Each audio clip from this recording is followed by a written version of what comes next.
The rifle felt lighter than it should have. Kate Mercer had fired this Winchester .308 10,000 times, maybe more, and the weight had burned itself into her muscle memory like a brand. 800 meters downrange, a steel target the size of a dinner plate waited in the Montana wind. She exhaled halfway, held, and let her finger find the familiar curve of the trigger. The shot cracked across the valley. Perfect center. Behind her, 6 men stood in a loose line, each one holding a rifle they barely knew how to load. Veterans, all of them. Afghanistan, Iraq, Syria, the kind of men who came home with medals and nightmares in equal measure. The kind of men who couldn't sleep without checking the corners of their bedrooms first. "Your turn," Kate said, stepping back from the firing line. Her voice carried that particular flatness that came from years of giving orders, the kind of tone that expected compliance without demanding it. The first man stepped forward. His hands shook. Not much, just a tremor in the fingers, but enough. Kate had seen it before. Post-traumatic stress disorder didn't advertise itself with screaming fits and cold sweats alone. Sometimes it hid in the small things. A flinch at a car backfiring, a hand that wouldn't stay steady when holding a coffee cup, or a rifle. "Take your time," she said. "You're not in Fallujah, you're here." The man breathed, held, squeezed. The shot went wide by 3 feet. He lowered the rifle, shoulders slumping in that particular kind of defeat that Kate recognized too well.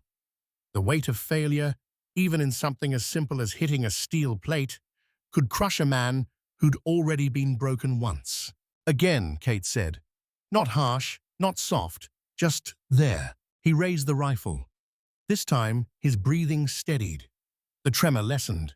When he fired, the bullet struck 6 inches from center. Close enough, the man's face transformed. Not quite a smile, but something in his eyes shifted. A small victory in a war that never really ended. Kate's phone buzzed in her jacket pocket. She ignored it.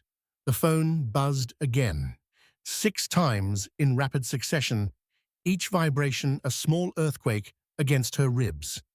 Then silence. One of the veterans glanced at her. "You gonna get that?" "No," Kate said. The phone didn't ring again. Instead, a text message lit up the screen. 3 words and a name. Code Black, Del Rio, Stone. Kate's fingers tightened around her own rifle. Code Black. She hadn't heard those words in 4 years, not since the night a warehouse in Matamoros had burned with 6 Marines inside it.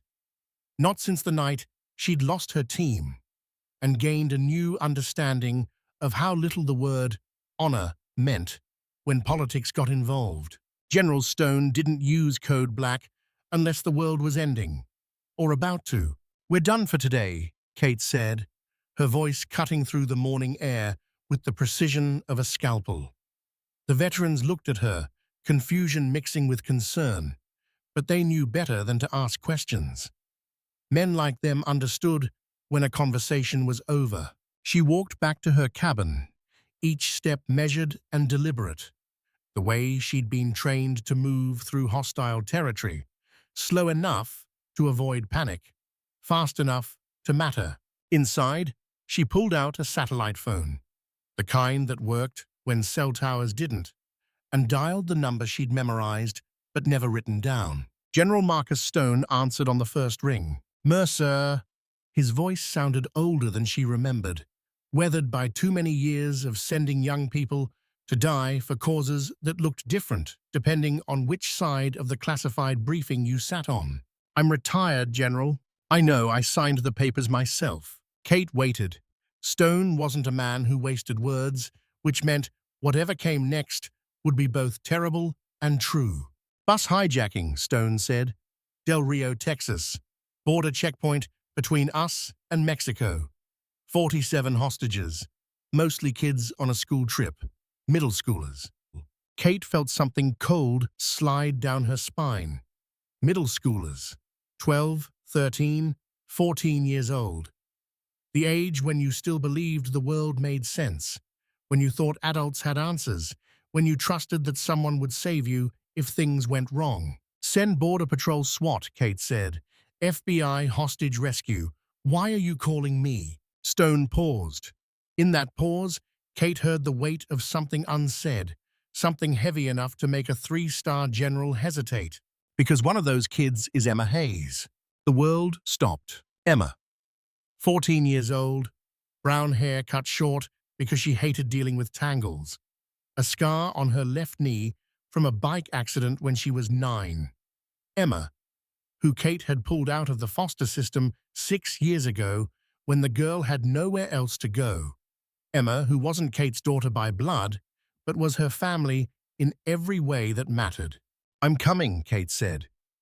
The words came out flat, emotionless, but inside her chest, something ancient and violent woke up, the part of her that had earned the call sign Frost, not because she was cold, but because when she focused, the world around her froze.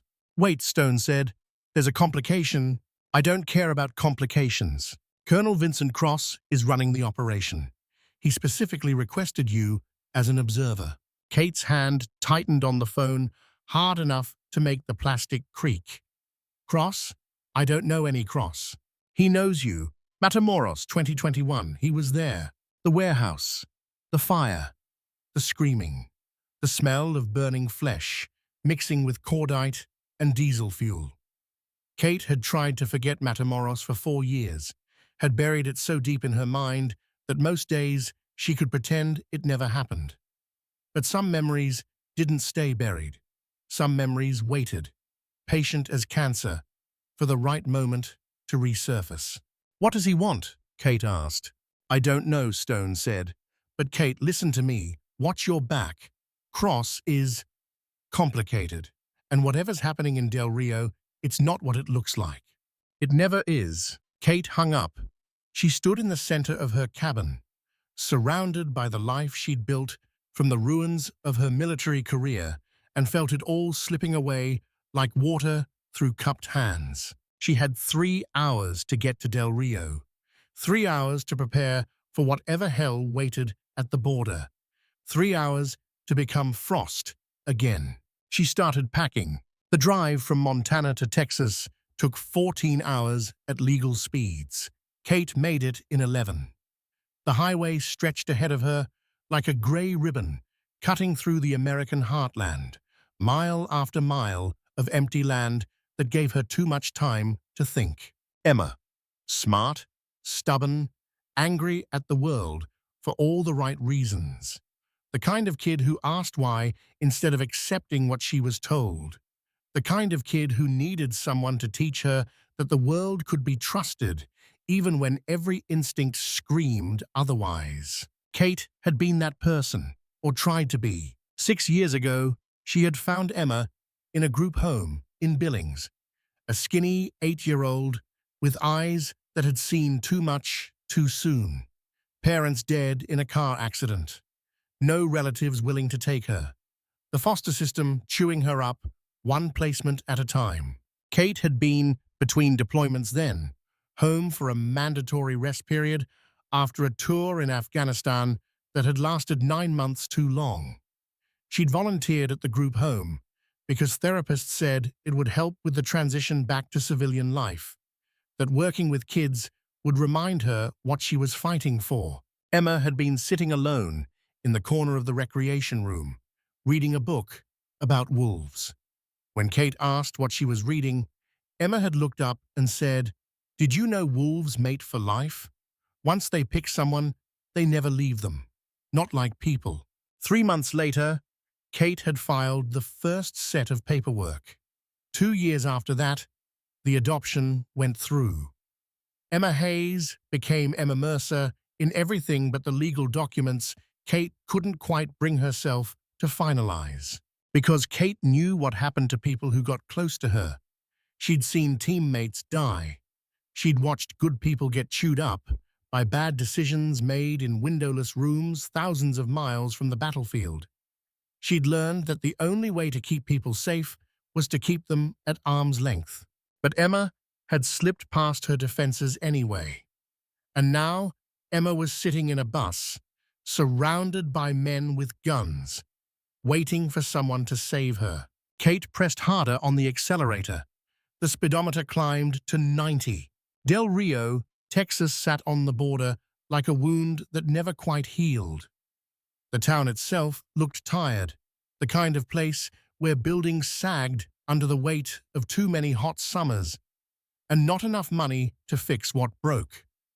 Kate drove past shuttered storefronts and chain-link fences, crowned with razor wire, until she reached the Border Patrol staging area 2 kilometers from the hijacked bus.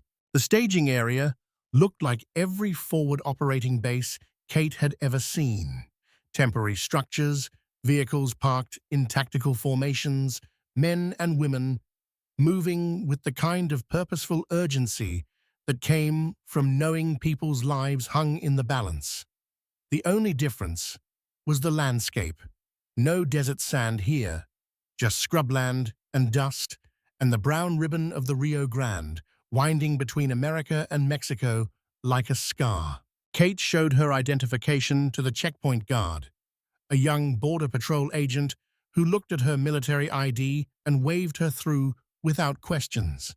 She parked her truck next to a cluster of command vehicles and stepped out into air that felt like breathing through a furnace. 104 degrees, according to the thermometer on her dashboard. The kind of heat that made rational thought difficult and mistakes easy. Captain Ryan Blake found her before she found him. He moved like a man who'd learned to walk quietly, his boots barely making sound on the gravel as he approached. Mid-40s, Kate guessed, scars on his hands that spoke of close-quarters combat, eyes that tracked everything and revealed nothing. "Mercer?" he asked. "That's right. Blake, Captain, Border Patrol Elite Response Unit." He offered his hand. Kate shook it. His grip was firm, but not aggressive. The handshake of someone who had nothing to prove. Former Delta before that, but I guess everyone's former something out here. Kate looked past him toward the horizon, where heat shimmer made the air dance above the ground. "Where's the bus?" Blake gestured toward a pair of binoculars mounted on a tripod. 800 meters northeast, right in the neutral zone between the checkpoint and Mexican territory. Perfect spot if you want to make a standoff last. Kate stepped to the binoculars and adjusted the focus. The bus swam into view, a yellow school bus that looked obscene in its normalcy, the kind of vehicle that should be dropping kids off at soccer practice, not serving as a mobile prison.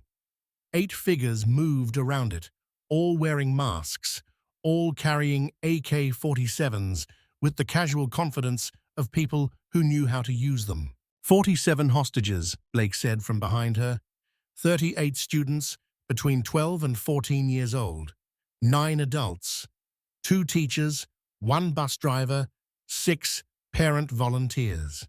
Demands $10 million, safe passage into Mexico, and... Blake paused. "They want you, specifically asked for Frost. Gave us 6 hours to produce you, or they start executing hostages." Kate kept her eye pressed to the binoculars. "How long ago?" 4 hours, which means you've got 2 hours before the deadline. "What's the tactical assessment?" Blake pulled out a tablet and brought up a satellite image of the area. 8 shooters visible, probably more inside the bus. They're professional. Military movements, good radio discipline, coordinated firing positions. This isn't cartel work. These guys have training. Kate studied the image. The bus sat in what amounted to a kill zone, open ground on all sides with 3 abandoned buildings providing elevated positions for the hijackers to set up overwatch. Anyone trying to approach would be exposed for at least 400 meters. Even the best tactical team would take casualties. "Who's in command?" Kate asked. "Colonel Vincent Cross. He flew in from Fort Hood 6 hours ago. Set up his command post in the big tent." Blake pointed to a canvas structure on the far side of the staging area. "Wants to see you as soon as you arrived." I bet he does. Blake's eyes narrowed slightly. You know him? We've met. He say anything about that meeting? Kate turned away from the binoculars and looked at Blake directly. Something in his expression told her that he wasn't just making conversation, that he was asking because he'd seen something that bothered him and wanted to know if she'd seen it too. What did Cross tell you about me? Kate asked. That you're the best sniper he's ever seen. That you saved his life in Matamoros 4 years ago. That he trusts you more than anyone else to handle this situation. He's lying. Blake didn't look surprised. Which part? All of it. I didn't save his life in Matamoros. I wasn't even supposed to know he was there. Kate paused. And if he trusts me so much, why am I here as an observer instead of running the tactical response? Good question, Blake said quietly. Before Kate could respond, a voice cut across the staging area, sharp with authority and familiar in a way that made her skin crawl. Sergeant Mercer, good to see you again. Colonel Vincent Cross stood in the entrance to the command tent, backlit by the harsh fluorescent lights inside. He looked exactly like Kate remembered. Silver hair, cut military short, uniform pressed to knife edges, eyes that evaluated everything they touched, like a jeweler examining a diamond for flaws. 58 years old and still moving like a man 20 years younger. It's just Mercer now, Kate said. I'm retired. Cross smiled. It didn't reach his eyes. People like us don't retire, Mercer. We just change assignments. He gestured toward the tent. Come on, we need to brief you on the situation. Kate glanced at Blake. The captain gave her a small nod, the kind of gesture that said, watch yourself, without saying anything at all. Then she followed Cross into the tent. Inside, the temperature dropped 20 degrees thanks to industrial air conditioning units roaring like jet engines. Maps covered every surface, satellite images mixed with tactical assessments and timelines. 3 other officers stood around a central table, but Cross dismissed them with a wave of his hand. Give us the room. The officers left. The tent's entrance flap fell closed. Suddenly, the space felt much smaller. Cross circled around Kate, studying her the way a predator studies prey, looking for weaknesses, evaluating angles of attack. Matamoros, he said. Warehouse fire. 6 Marines killed in action. You were the only survivor. I remember. Do you remember me being there? Kate met his gaze. No, that's because I was running a classified operation. Deep cover. You and your team weren't supposed to know I existed. Cross stopped circling and faced her directly. But you survived. And survival has a way of complicating things. What do you want, Colonel? Cross reached under the table and pulled out a rifle case. He set it down in front of Kate and opened it. Inside, a Winchester Model 70 in .308 caliber lay nested in foam padding, the metal surfaces dark with oil, the scope mounted and zeroed.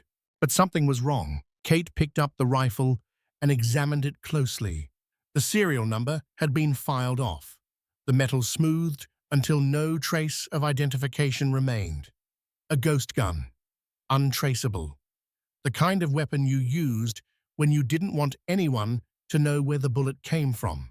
Why are you giving me a weapon without a serial number? Kate asked. Cross smiled again. Still, no warmth. Because this is a deniable operation, Mercer. Officially, you're not here. Officially, I never called you. And officially, if something goes wrong, the United States government will deny any knowledge of your involvement. You want me to shoot someone? I want you to observe from an elevated position 800 meters from the bus. You'll have line of sight on the hijackers and the hostages. Your job is to watch, report, and wait for orders. And if I get orders to shoot, then you shoot. Kate set the rifle back in its case. What are the rules of engagement? Cross pulled a laminated card from his pocket and handed it to her. 3 rules printed in block letters. Rule 1. Do not fire unless directly ordered by Colonel Cross. Rule 2. Do not leave your position for any reason. Rule 3. Do not ask questions about operational objectives. Kate read the rules twice. They were simple enough on the surface, but underneath the simplicity lay something darker. These weren't rules of engagement. These were rules of control. What about Emma? Kate asked. The girl in the bus. She'll be rescued when the time is right, according to protocol. Whose protocol? Cross's expression hardened. Mine. And Mercer, if you can't follow orders, you're welcome to leave. But understand this. Those hijackers asked for you by name. They know who you are. They know your call sign, which means someone on that bus either knows you personally or knows enough about you to use you as leverage. You think they're using Emma to get to me? I think, Cross said slowly, that this entire situation is designed to accomplish something specific. And until I know what that is, everyone follows my orders. Understood? Kate picked up the rifle case. Understood. Good. Blake will show you to your observation post. Your wheel's up in 20 minutes. Kate turned to leave, but Cross's voice stopped her at the entrance. One more thing, Mercer. Matamoros wasn't an accident. The warehouse fire, your team dying, all of it. Someone set that up. Someone wanted those Marines dead. He paused. I'm going to find out who, and when I do, they're going to pay. Kate looked back at him. Why tell me this?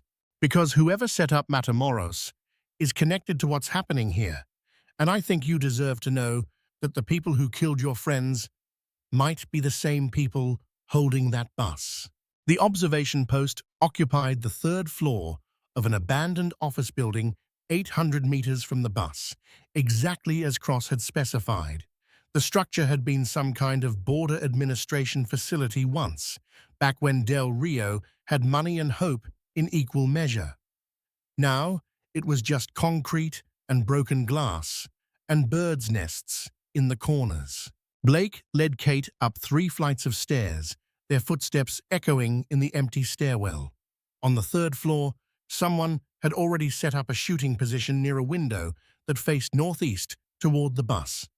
Sandbags, rifle mount, night vision scope, rangefinder, all the tools of the trade laid out like surgical instruments waiting for the surgeon. Radio frequency is locked to Cross's command channel, Blake said, pointing to a tactical radio sitting next to the rifle mount. He wants direct communication, no intermediaries. Kate set down her gear and began checking the position. Good sight lines, minimal exposure, escape routes through the back stairwell if things went wrong. Professional setup. Whoever had prepared it knew what they were doing. Blake, Kate said, why are you really here? The captain hesitated. What do you mean? Border Patrol, Elite Response Unit. That's basically SWAT for the border. You should be planning the tactical assault, not babysitting an observer. So why are you here with me instead of in the command tent with Cross? Blake looked out the window toward the bus. Because Cross doesn't want me in the command tent. He brought his own people, said local assets weren't cleared for this operation. You don't trust him. I don't trust anyone who uses words like deniable operation and acceptable losses in the same briefing. Blake turned to face her. Look, I did 4 tours with Delta. I've seen every kind of classified operation you can imagine. But this feels wrong. The timeline's wrong. The demands are wrong. And Cross? He showed up 6 hours ago like he knew this was going to happen. Kate processed that. 6 hours ago would have been around the time the bus was hijacked, which meant Cross had either responded incredibly fast to the situation or he'd been positioned nearby before it started. How did the hijacking go down? Kate asked. Blake pulled out his tablet and brought up the incident report. 6:17 this morning. School bus from Eagle Pass Independent School District heading south on Highway 277 for a field trip to the Border Museum. They stopped at the checkpoint for standard processing. While the driver was talking to the border agent, 8 men in masks stormed the checkpoint from the Mexican side, killed 2 agents, wounded 3 more, commandeered the bus, drove it into the neutral zone, and made their demands. 8 men crossed the border in broad daylight, and nobody saw them coming. That's the part that bothers me too. We've got cameras, sensors, drones. Nothing should be able to cross that section of border without us knowing. Blake zoomed in on the satellite image. Unless someone turned off those systems, or someone wanted the bus to be taken. Kate looked at him sharply. You think this is an inside job? I think, Blake said carefully, that I've been doing this long enough to know when something doesn't add up, and everything about this situation doesn't add up. Before Kate could respond, the radio crackled to life. Frost, this is Cross. Do you copy? Kate picked up the radio. Copy. What's your status? In position. Line of sight confirmed on the bus. Good. Stand by for further instructions. And Mercer, remember the rules. No firing without my direct order. Understood. The radio went silent. Kate set it down and moved to the rifle mount, settling in behind the scope. At 800 meters, the bus looked close enough to touch. She could see individual faces through the windows, young faces pressed against the glass, some crying, some staring into space with that particular emptiness that came from shock. And there, in the third row from the back, sitting next to a younger girl she was trying to comfort, was Emma. Kate's breath caught. Emma looked scared but unharmed, her arm around the smaller girl's shoulders, her mouth moving like she was saying something reassuring. Even in the middle of a hostage situation, even when she had to be terrified, Emma was trying to help someone else. Kate's finger moved to the trigger guard, not touching the trigger itself, just resting nearby, ready. 8 hijackers. She could see 6 of them from her position. Professional spacing. Good tactical awareness. They moved like soldiers, not criminals. Blake was right about that part. But who were they? And why did they want her? The sun moved across the sky. Kate didn't move from her position. Hours passed. The heat inside the building became oppressive, sweat soaking through her shirt, her mouth dry as sand. But she'd done this before. Waited. Watched. Let the world narrow down to the view through a scope and the sound of her own breathing. At 8:47 p.m., as the sun touched the horizon and painted the desert in shades of blood orange, something changed. One of the hijackers pulled a hostage from the bus, a middle-aged man, probably one of the parent volunteers. The hijacker forced him to kneel in the dust 20 meters from the bus, clearly visible to Kate's position. The radio crackled. Kate grabbed it. Frost, Cross, do you have eyes on the situation? Affirmative. 1 hostage in the open. Hijacker is armed with an AK-47.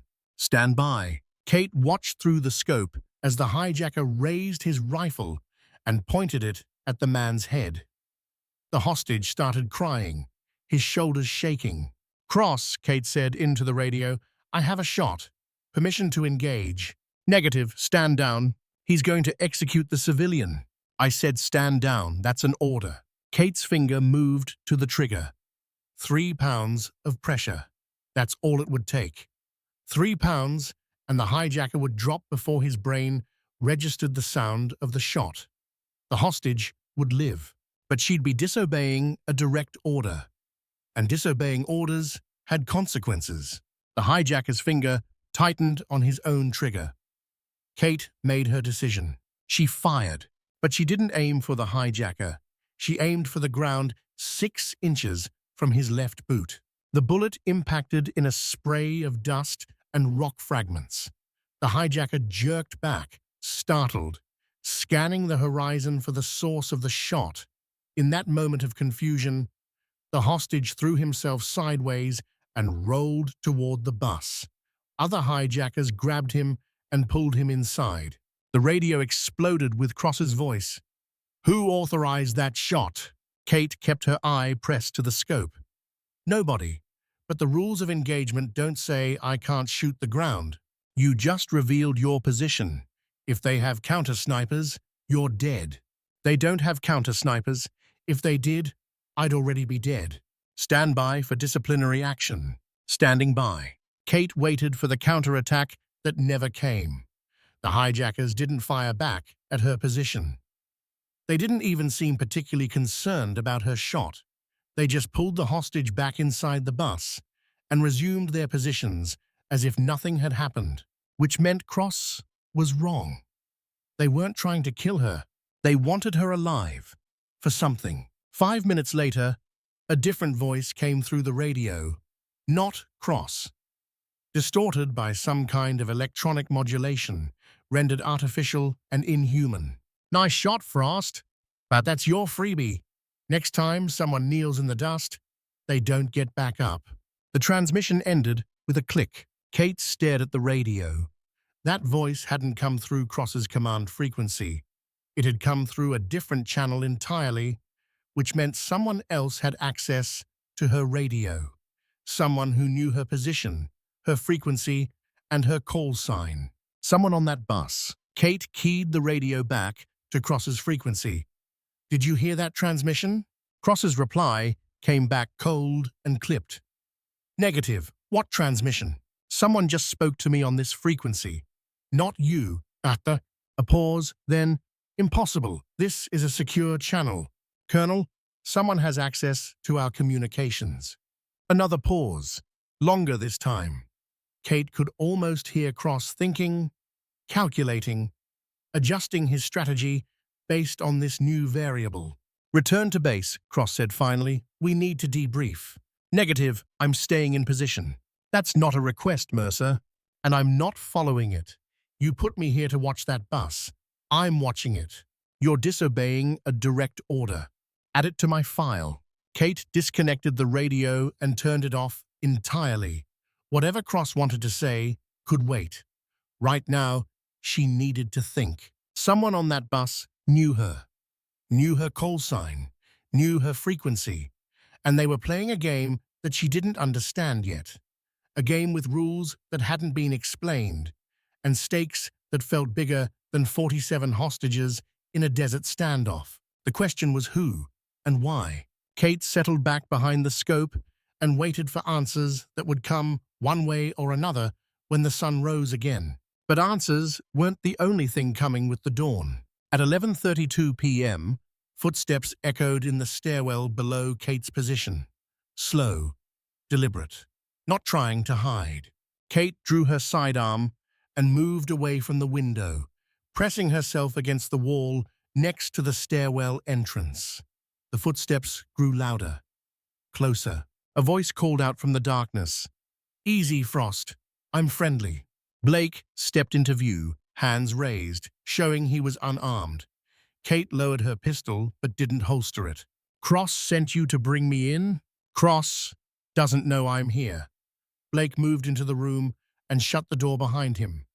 I came because I found something you need to see. He pulled out a tablet and brought up a classified file. Kate recognized the header immediately. After Action Report. Operation Matamoros, 2021. Where did you get this? Kate asked. I still have friends in Delta who owe me favors. This is the official record of what happened 4 years ago. Warehouse fire. 6 Marines KIA. Suspected cartel involvement. I know what the report says. I wrote half of it. Yeah, but look at this. Blake scrolled to a section near the end. The personnel roster. 6 Marines listed as killed in action. Kate scanned the names. She knew them all, had trained with them, fought beside them, watched them die.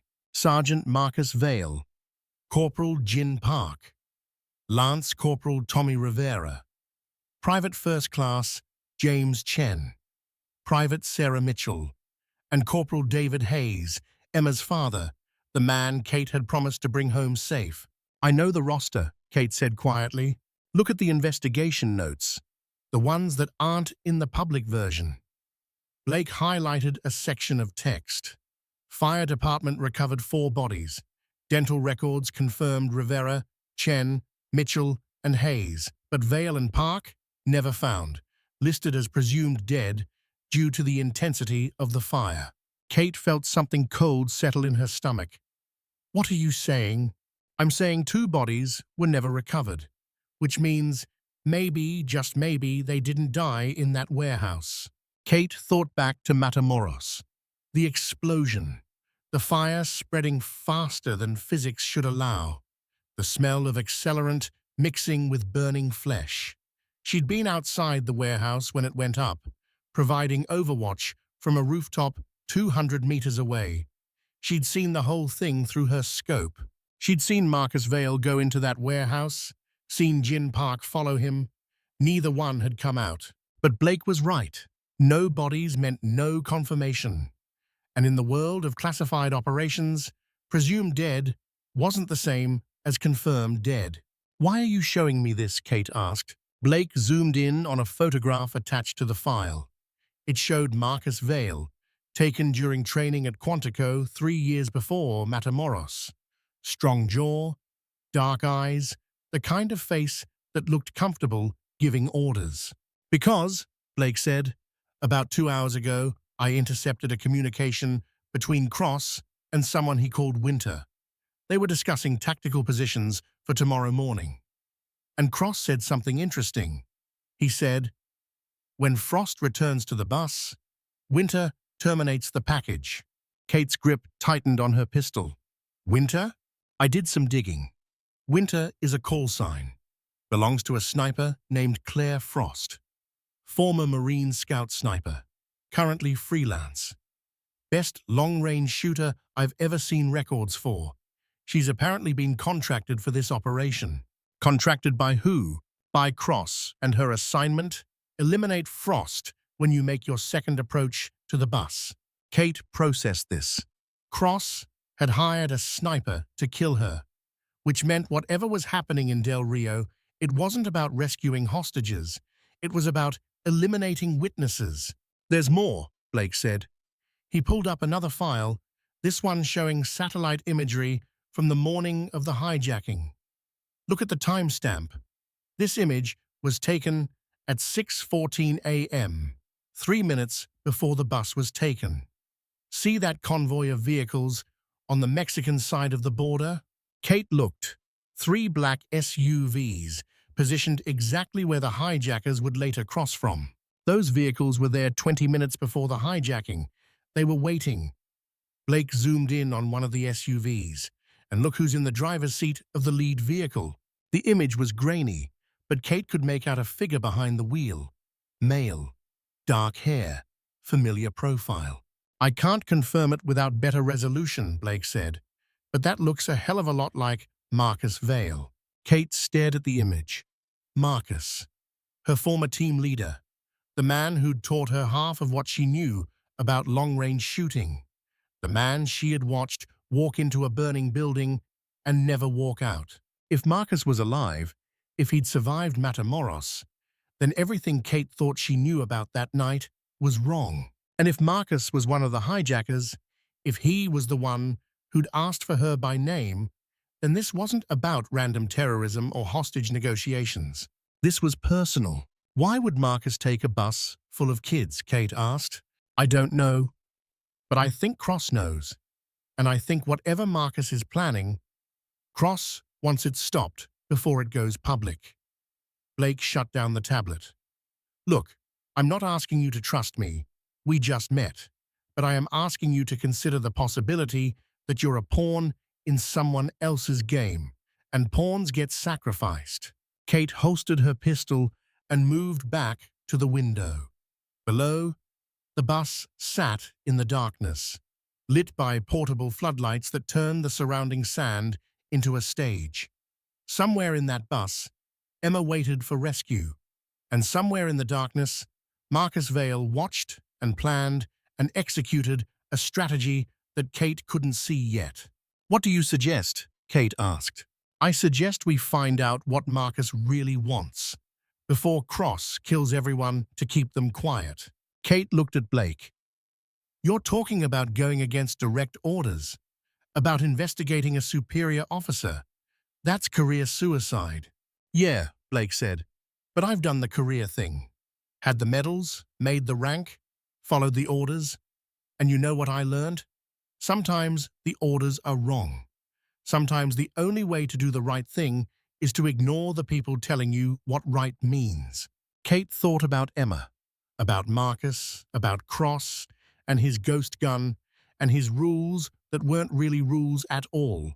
She thought about Matamoros, about the warehouse fire, about 6 Marines who died because someone had decided their lives were worth less than whatever classified operation they'd stumbled into. And she made her decision. All right, Kate said, we go off the books. We find out what Marcus wants, and we keep those kids alive long enough to get answers.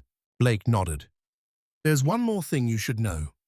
The hijackers sent a message about an hour ago, painted it on the side of the bus in red spray paint, big enough for satellites to see.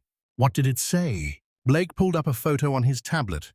The message was simple, 3 words in block letters. Frost. Remember the wire. Kate stared at the words. Remember the wire. A memory surfaced, something from years ago, before Matamoros, before everything went wrong. Afghanistan. A mission into Taliban territory. Marcus Vale, teaching her how to navigate a minefield using tripwires as guides instead of threats. Follow the wire, he'd said. It shows you where the safe paths are, where someone else has already walked and lived. The wire wasn't a threat. It was a map. He's telling me how to get to him, Kate whispered. What? Marcus, he's not threatening me. He's showing me the way in.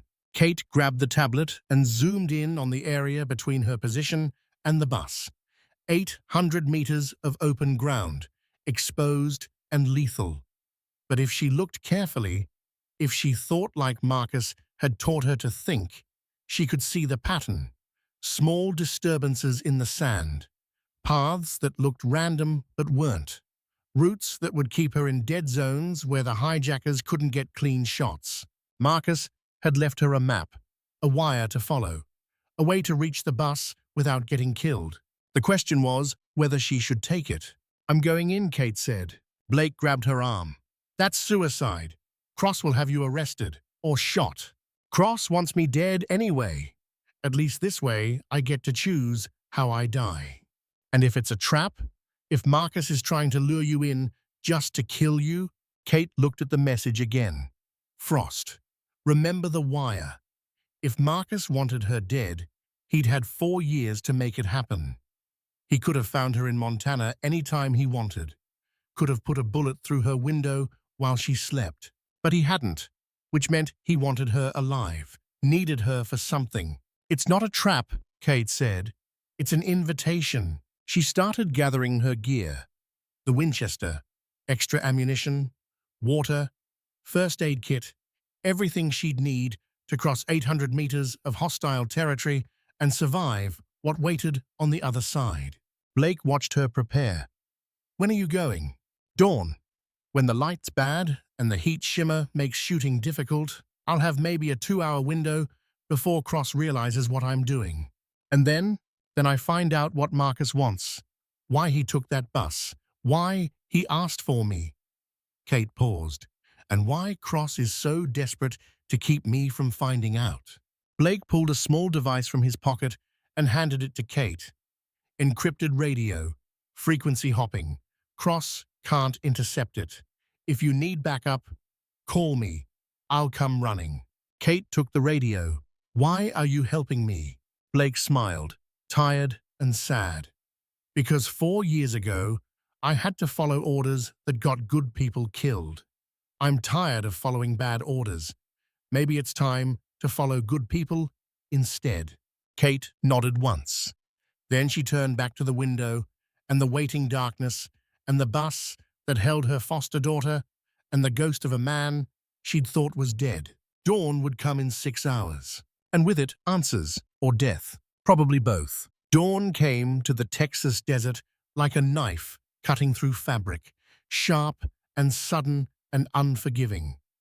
Kate Mercer watched the horizon turn from black to purple to orange, each color shift marking another minute closer to the moment she would step into open ground and trust that a dead man had left her a path to follow. 6 a.m.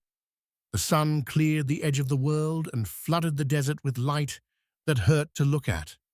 Heat shimmer already rising from the sand, making the air dance and waver. Perfect conditions for what she was about to do. When the light played tricks on your eyes, when distances became uncertain and shapes became fluid, even the best sniper had to second-guess their shot. Kate checked her gear one last time. No rifle. Cross would be watching for that, would use any excuse to call her a threat and authorize lethal response. Just a knife strapped to her ankle, a radio clipped to her belt but turned off, and a canteen of water that probably wouldn't be enough for the journey ahead.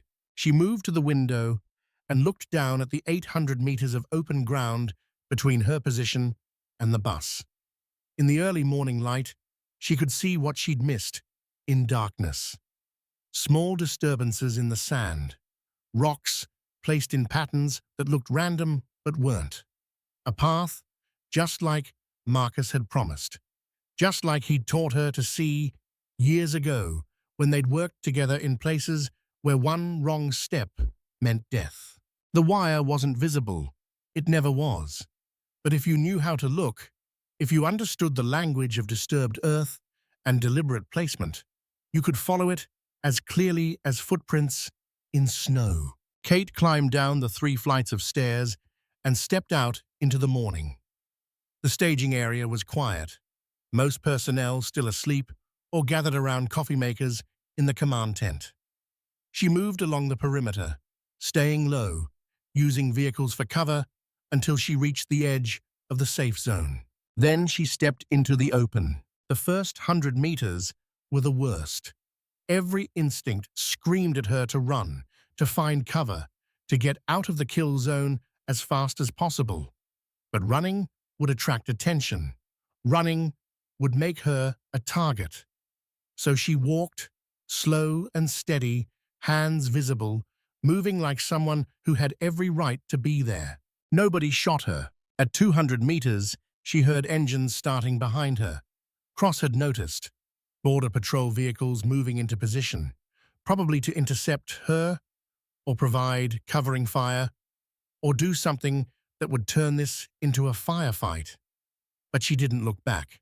Looking back was doubt, and doubt got you killed. She followed the wire. A rock here, a depression in the sand there. Small markers that Marcus had left, confident that she would remember, that she would see what others couldn't. At 400 meters, her radio crackled to life even though she'd turned it off. Cross's voice, tight with controlled fury. "Mercer, you are in violation of direct orders. Return to the staging area immediately." Kate kept walking, didn't respond.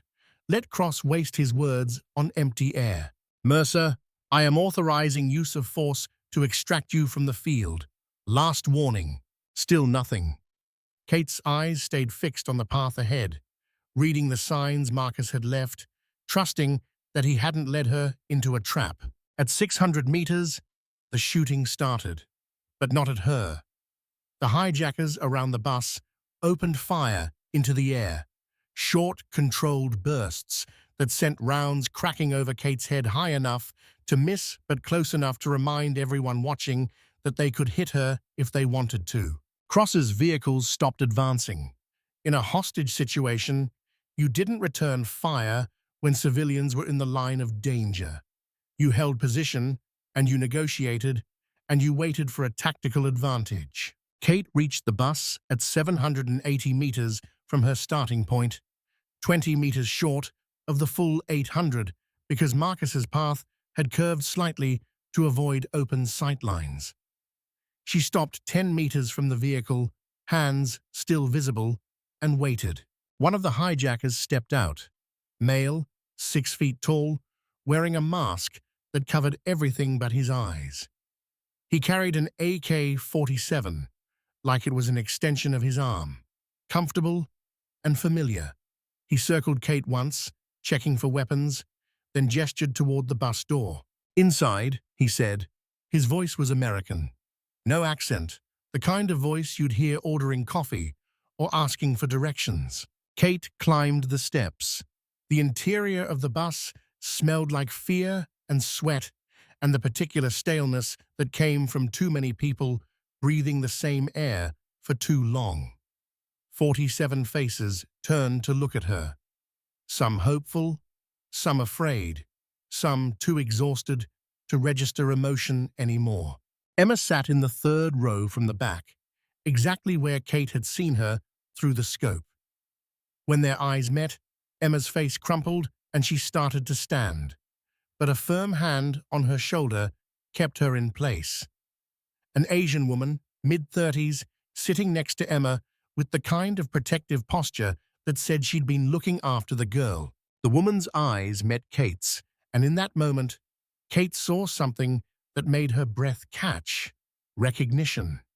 Not the recognition of a stranger seeing a rescuer, but the recognition of someone who knew exactly who Kate was. The hijacker led Kate to the back of the bus. Another figure sat in the rear seat, also masked, but smaller, feminine build. She gestured for Kate to sit. Kate sat. The bus door closed. Suddenly, the world outside felt very far away. The woman reached up and slowly removed her mask.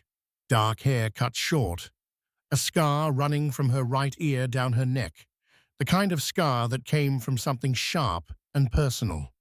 Her face was thinner than Kate remembered, hardened by years of something that looked like suffering, but the eyes were the same. Sharp, intelligent, uncompromising. "Sarah," Kate whispered. Sarah Chen. Not Jin Park, like the official records said, because Kate's memory had been confused by time and trauma. Sarah Chen, who'd been Kate's spotter in Matamoros, who'd called out wind corrections and distances while Kate made shots that seemed impossible.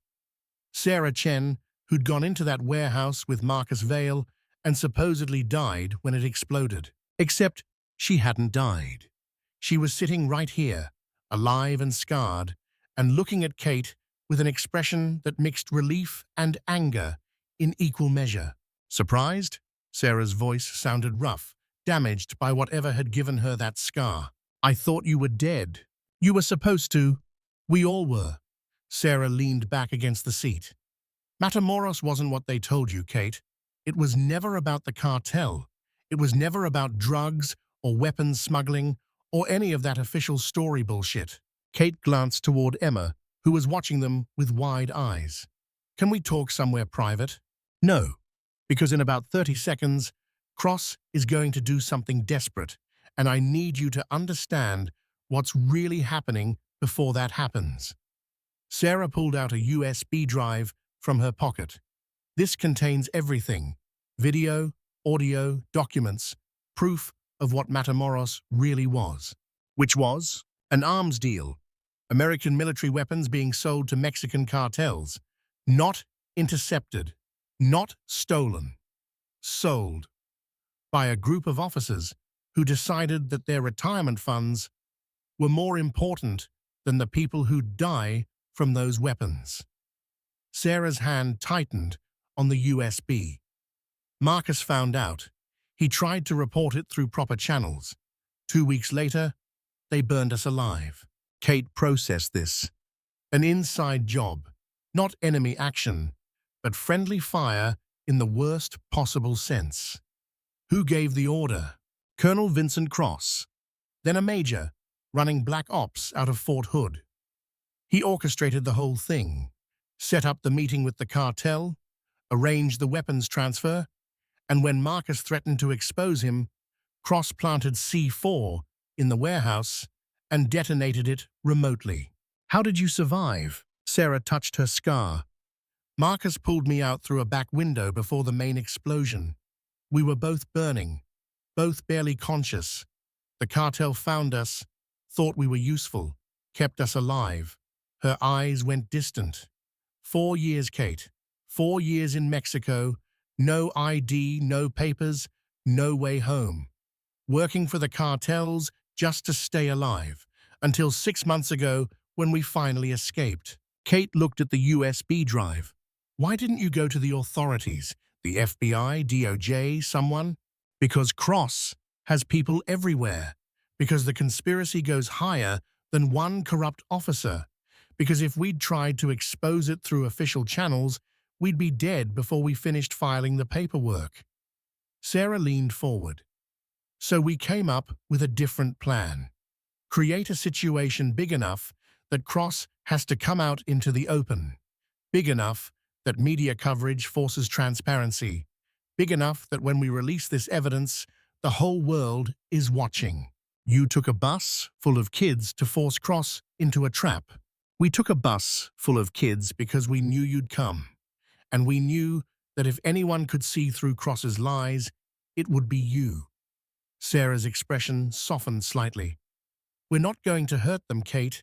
Every person on this bus is going home safe, but we need your help to make that happen. Kate glanced around the bus. The other hijackers had removed their masks now. 6 faces, all familiar from old photos and after-action reports. All Marines who'd supposedly died in Matamoros. All very much alive. Where's Marcus? Kate asked. Sarah's face went carefully neutral. He's not here. Then where is he? On a different mission.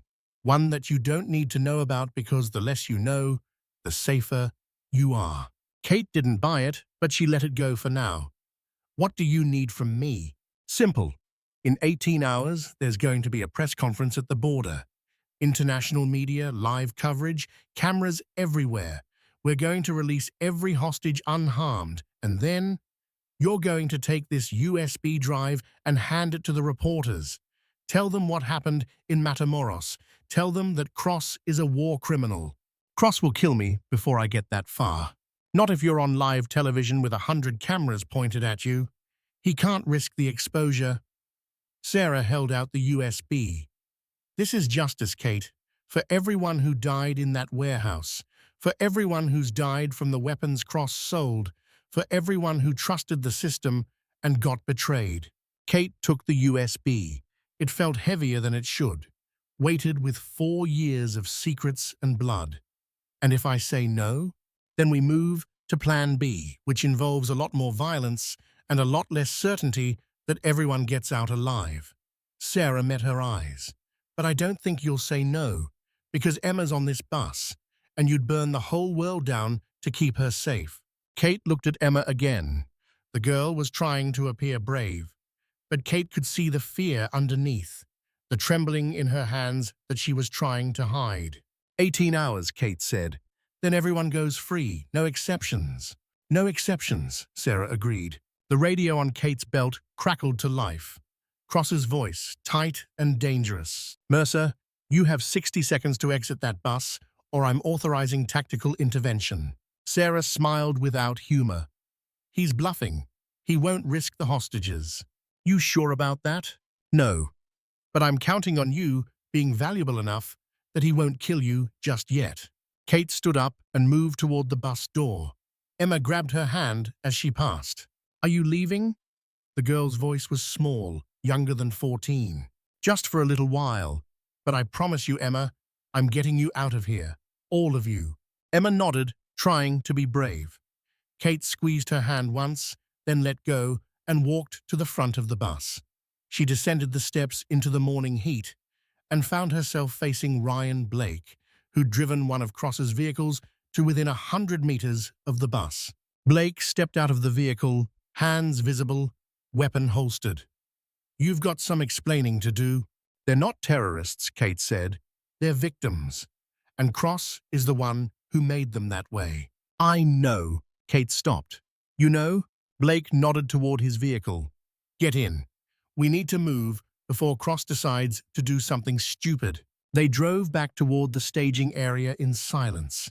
Kate kept expecting Cross to stop them, to demand an explanation, to arrest her for insubordination.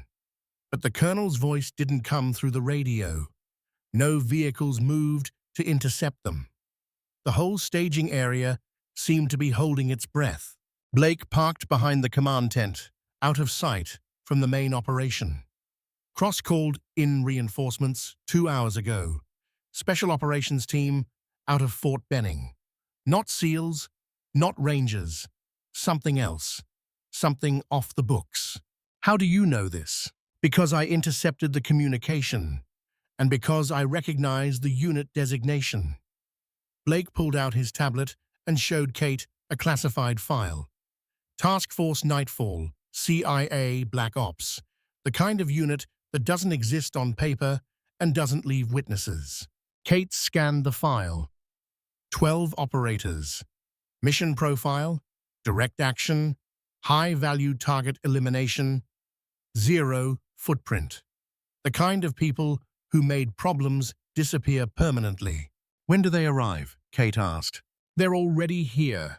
Been in position for the last hour, surrounding the bus at 1,500 meters, waiting for Cross's order to move. He's going to kill everyone. The hijackers, the hostages, me. Blame it on a failed rescue attempt. That's my assessment. Blake zoomed in on the tactical map. But there's a problem with his plan. Sarah Chen and her people aren't stupid. They've rigged the bus. With what? Explosives, according to our scanners. Enough C4 to turn that bus into shrapnel. If Nightfall moves in and trips the wrong wire, 47 hostages become 47 casualties. Kate thought about this. Sarah had said the hostages would be released unharmed, but she'd also said they had a plan B. Maybe the explosives were the insurance policy. Maybe they were the guarantee that Cross couldn't just storm the bus and kill everyone quietly. I need to talk to Cross, Kate said. Bad idea. He's already put out an arrest warrant for you. Insubordination, disobeying direct orders, compromising a tactical operation. You set foot in that command tent, and MPs will have you in zip ties before you finish a sentence. Then I'll talk to him over the radio. Blake handed her a secure radio, different from the one Cross had issued. Use this. Encrypted. He can't trace it. Kate keyed the radio. Colonel Cross, this is Mercer. We need to talk. 10 seconds of silence. Then Cross's voice, cold enough to freeze nitrogen. You're under arrest, Mercer. Surrender yourself to the nearest military police officer. I'm not surrendering. I'm trying to prevent a massacre. The only massacre happening today will be the one caused by terrorists, unless you're working with them now. They're not terrorists. They're Marines you tried to murder 4 years ago. Silence. Longer this time. Kate could almost hear Cross calculating, adjusting his strategy based on this new variable. I don't know what lies they told you, Cross said finally. But Marcus Vale and his people are dangerous extremists. They blame the military for their own failures. And now they're using innocent children as human shields. They have evidence, video proof of Matamoros, of the weapons deals, of you giving the order to destroy the warehouse. Fabricated evidence, digital manipulation. You, of all people, should know how easy it is to fake a video in the modern age. Then you won't mind if they release it to the media. Let the public decide what's real. Another pause. When Cross spoke again, his voice had changed. Less controlled, more dangerous. Mercer, you're making a mistake, a big one. These people are going to die today, whether you help them or not. The only question is whether you die with them. Is that a threat? It's a promise. I've already authorized Nightfall to move in at 1400 hours. That's 6 hours from now. When they do, anyone on that bus dies, including you, if you're stupid enough to be there. The radio went dead. Blake looked at Kate. He's serious. Nightfall doesn't do warning shots. They go in hard, and they don't leave survivors. Kate checked her watch. 8:30 a.m. 5.5 hours until Cross's deadline. 5.5 hours to find a way to save 47 hostages and prove that a decorated colonel was a war criminal. Not much time. But then she'd worked with worse. I need to know more about Nightfall, Kate said. Who's leading them? What's their tactical doctrine? How do they operate? Blake pulled up another file. Team leader is Agent Keller. Former Delta, went private about 3 years ago. Specializes in wet work and deniable operations. His second in command is someone you might recognize. He turned the tablet to show Kate a personnel photo. A woman, early 30s, platinum blonde hair, cut military short, ice blue eyes that looked at the camera with the kind of confidence that came from knowing you were the best at what you did. Claire Frost, Blake said. Call sign Winter. Top graduate from Marine Scout Sniper School, 2019. Holds the record for longest confirmed kill in training, 2,100 meters in high wind. Kate stared at the photo. Winter, the same call sign Cross had mentioned when Blake intercepted his communications. The sniper who was supposed to kill Kate when she returned to the bus. I know her, Kate said quietly. We were at Quantico together. She was 3 years behind me, but good enough to make the instructors nervous. Could outshoot people twice her age. What happened to her? She left the Marines after her first deployment, said she was tired of taking orders from people who didn't understand what it meant to be downrange. Last I heard, she'd gone private, high-end security contracting. Looks like she went a lot further than security contracting. Blake closed the file. Question is, does she know she's being paid to kill you? Probably not. Cross would have told her some story about terrorists and acceptable losses, made it sound patriotic. Kate stood up.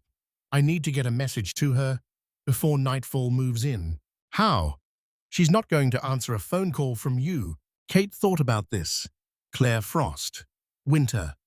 A sniper who prided herself on precision and professionalism. The kind of operator who wouldn't take a shot unless she understood exactly what she was shooting at. I'll use the only language she understands, Kate said. I'll show her the target. Over the next 4 hours, Kate prepared. Not for combat, though that was coming. For communication. For the kind of message that couldn't be sent through radios or text messages or official channels. She borrowed Blake's tablet and composed a document. Simple, direct. Everything she knew about Matamoros, about Cross's weapons deals, about the Marines who'd supposedly died but were actually on that bus. She included timestamps, names, locations, everything that could be verified independently. Then she added one more section, a personal note addressed to Claire Frost. Winter. You don't know me, but I know you. We both learned to shoot at Quantico. Both earned the right to call ourselves snipers. Both swore an oath to protect the innocent. Today you have a choice. You can follow Cross's orders and kill 47 civilians along with the people he calls terrorists. Or you can look at the evidence I'm attaching to this message and make your own decision about who deserves to die. Your call. Frost. She attached the document to an email and sent it to an address Blake had pulled from Claire's last known contact information. Whether it would reach her was uncertain. Whether she'd read it was even less certain. But Kate had learned long ago that in impossible situations, you tried every option, no matter how unlikely. At noon, Blake's radio crackled with coded traffic. Nightfall was moving into final positions. 2 hours until execution. At 12:30, Kate's own radio received a message.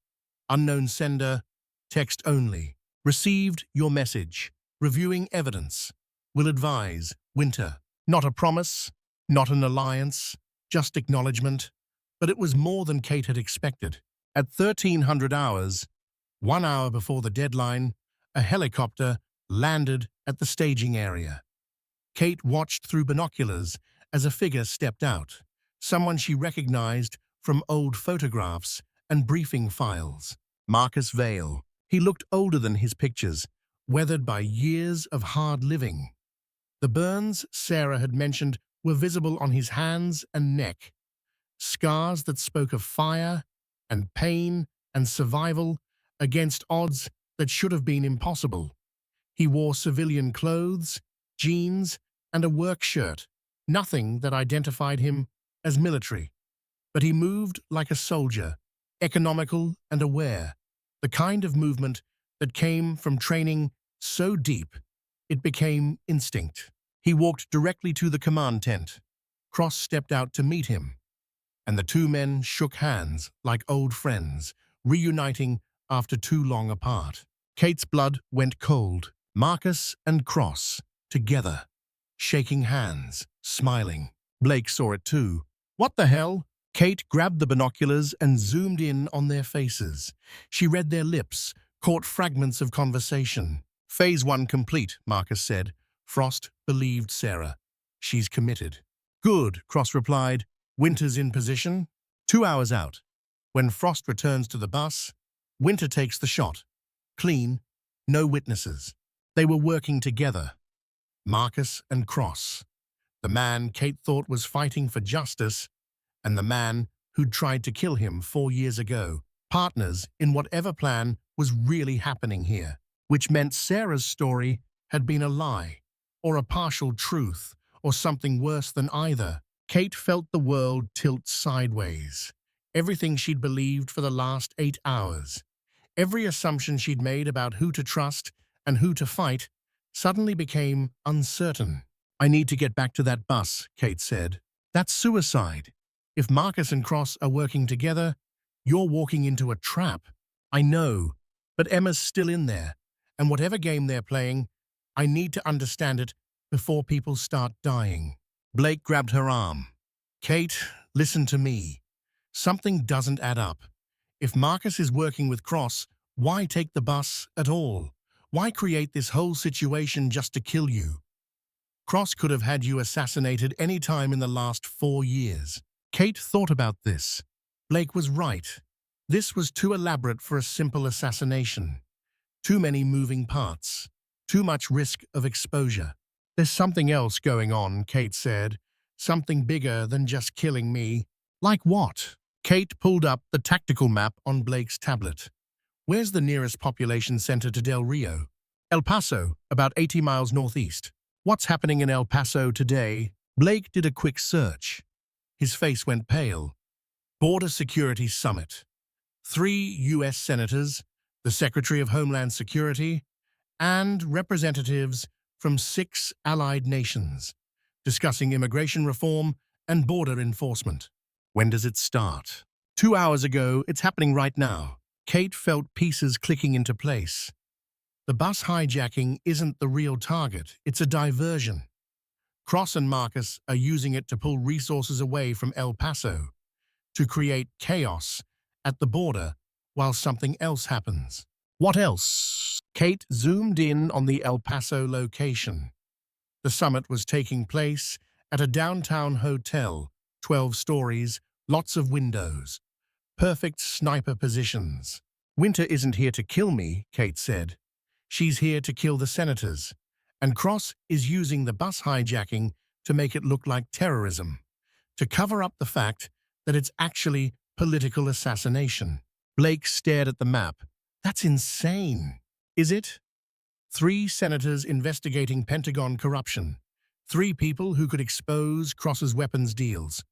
3 problems that disappear in one attack, blamed on Mexican terrorists, used to justify increased military spending and border militarization. Kate closed the tablet. Cross gets rid of his enemies, makes himself look like a hero for responding to the crisis, and probably gets promoted in the aftermath. What about Marcus? What does he get? I don't know, but I'm going to find out. Kate started gathering her gear, but Blake's radio interrupted with an emergency transmission. Multiple units reporting movement at the bus. Hostages being evacuated through the emergency exit. Kate grabbed Blake's binoculars and looked toward the bus. It was true. People were climbing out, running toward the American side. Border Patrol agents moving in to provide cover.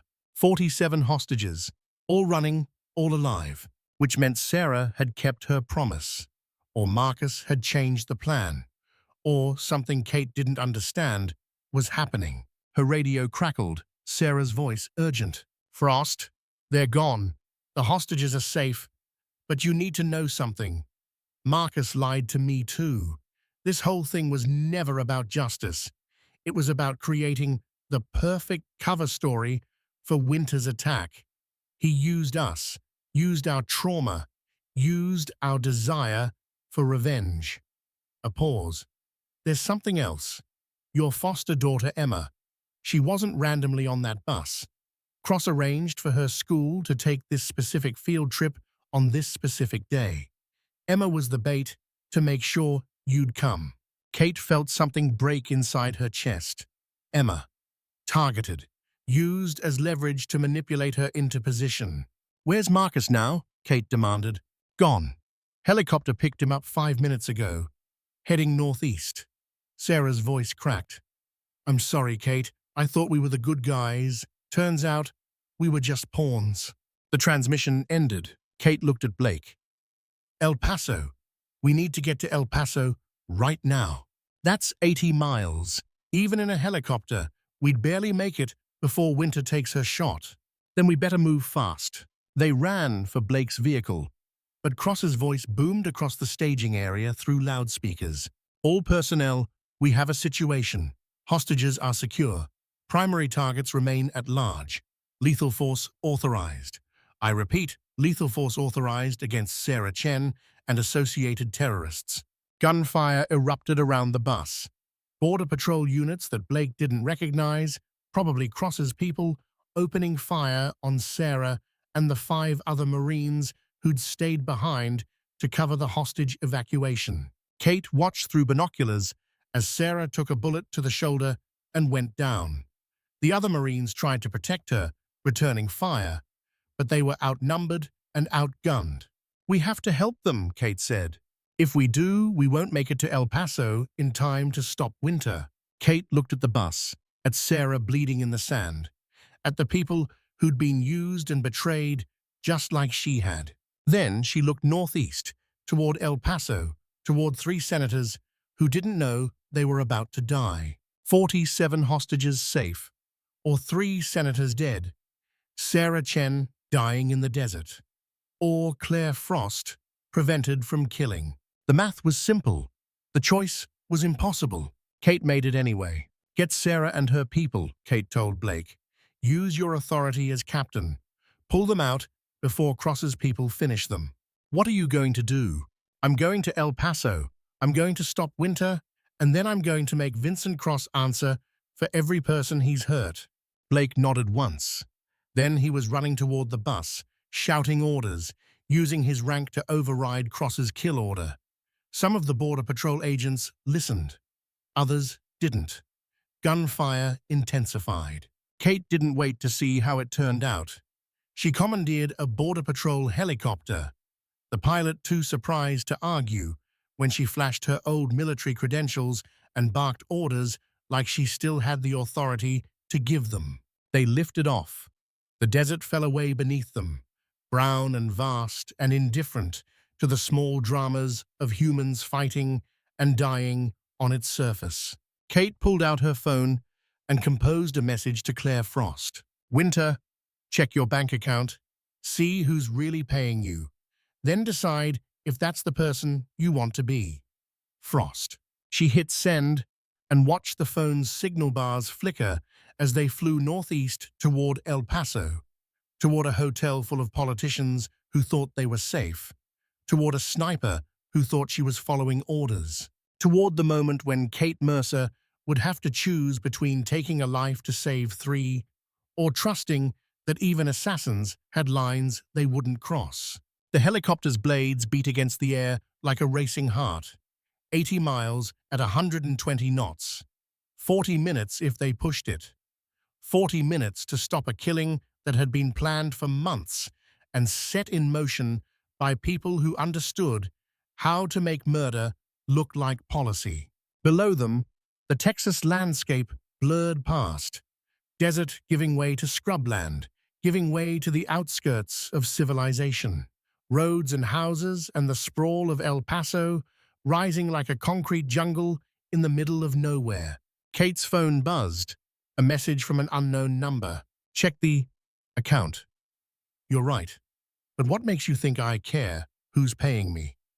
Winter, Kate typed back, because you were a Marine, because you took an oath, because somewhere under the mercenary exterior is someone who still believes in protecting the innocent.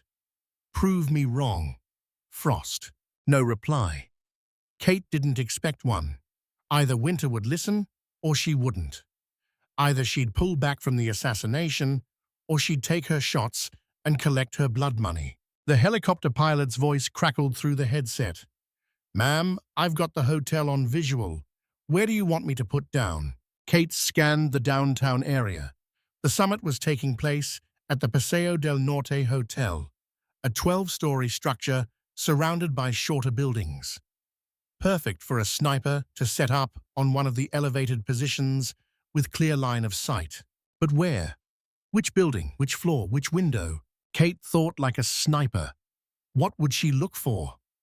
Good elevation, clear sight lines, multiple escape routes, minimal security presence, a building under construction or renovation maybe, where someone could move freely without attracting attention. There, 3 blocks from the hotel, a 9-story office building with scaffolding on the upper floors.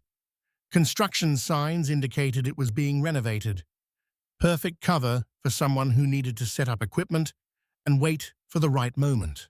Put me on the roof of that building, Kate said, pointing. Ma'am, that's not an authorized landing zone. I'm authorizing it. Set us down. The pilot looked like he wanted to argue, but something in Kate's voice made him think better of it. He swung the helicopter toward the building and descended rapidly, flaring at the last second to settle onto a roof that probably wasn't designed to support helicopter landings. Kate jumped out before the skids touched down. She ran for the roof access door, found it locked, kicked it open. Inside, emergency stairs leading down into darkness. She descended fast, taking stairs 3 at a time, counting floors. 9, 8, 7. Where would Winter set up? High enough for the angle, but not so high that wind became unmanageable. Probably 7th or 8th floor. Kate reached the 8th floor landing and heard it, a sound so faint that most people would have missed it. The metallic click of a bolt being worked, someone checking a rifle's action. She drew her sidearm and moved toward the sound. Down a hallway littered with construction debris, through a doorway into an empty office space. And there, by the window, a figure in tactical black setting up a rifle on a tripod. Claire Frost, Winter, the best sniper Kate had ever trained with. Claire didn't turn around, just kept making micro-adjustments to her rifle's position. Took you longer than I expected, Claire said. Her voice was calm, professional, like they were discussing weather instead of assassination. I figured you'd work it out about 30 minutes ago, so you knew I was coming. Of course. You're predictable, Frost. That's always been your weakness. You see people in trouble, and you can't help yourself. You have to save them. Kate moved closer, gun raised but not aimed. Are you going to take the shot? Haven't decided yet. Claire stepped back from the rifle and turned to face Kate. She looked exactly like her photos. Platinum blonde hair, ice blue eyes, the kind of face that belonged on magazine covers instead of kill zones. Your message was interesting. Got me thinking about who I work for and why. And you're right. Cross is dirty. The money trail leads back to shell companies in the Caymans, funded by arms deals with Mexican cartels. Classic corruption. Claire smiled without warmth. But here's the thing, Kate. I don't care. You don't care that you're being paid with blood money? Money is money. Blood is blood. I stopped pretending they were different things about 2 years ago. Claire gestured toward the window. Those 3 senators down there? They're investigating Pentagon corruption, sure. But they're also blocking defense contracts that would create jobs, security improvements that would save lives, programs that matter to people who aren't politicians. So you're going to kill them. I'm going to remove obstacles. Same thing I've been doing since I left the Marines. Same thing you used to do before you developed a conscience. Kate felt her finger tighten on the trigger. I can't let you take that shot. Then shoot me. Claire spread her arms. Go ahead. Put a bullet in me. Save the senators. Be the hero. That's what you do, right? That's your whole identity. Kate aimed at Claire's chest. Center mass. Impossible to miss at this distance. One trigger pull, and this would be over. But her finger wouldn't move, because Claire was right. Kate couldn't shoot someone in cold blood, not even to prevent murder. That was the line she'd drawn for herself years ago, the line that separated her from people like Cross and Marcus, the line that defined who she was. Claire saw the hesitation and laughed. That's what I thought. You're still the same soft-hearted Marine who couldn't pull the trigger on the Taliban commander because he had kids with him. Remember that? Afghanistan, 2018. We had him in our sights, and you refused the shot because his children were in the compound. Kate remembered. She'd disobeyed orders that day too. Let the target escape because killing him meant orphaning 3 kids who'd already lost their mother to drone strikes. Those kids are probably dead now anyway, Claire continued, killed by their father's enemies, or by coalition strikes, or by any of the 1,000 things that kill children in war zones. Your mercy didn't save them. It just delayed their suffering. Maybe, Kate said, but at least I didn't pull the trigger. And that makes you better than me? More moral? More righteous? Claire shook her head. No, Kate. It just makes you slower.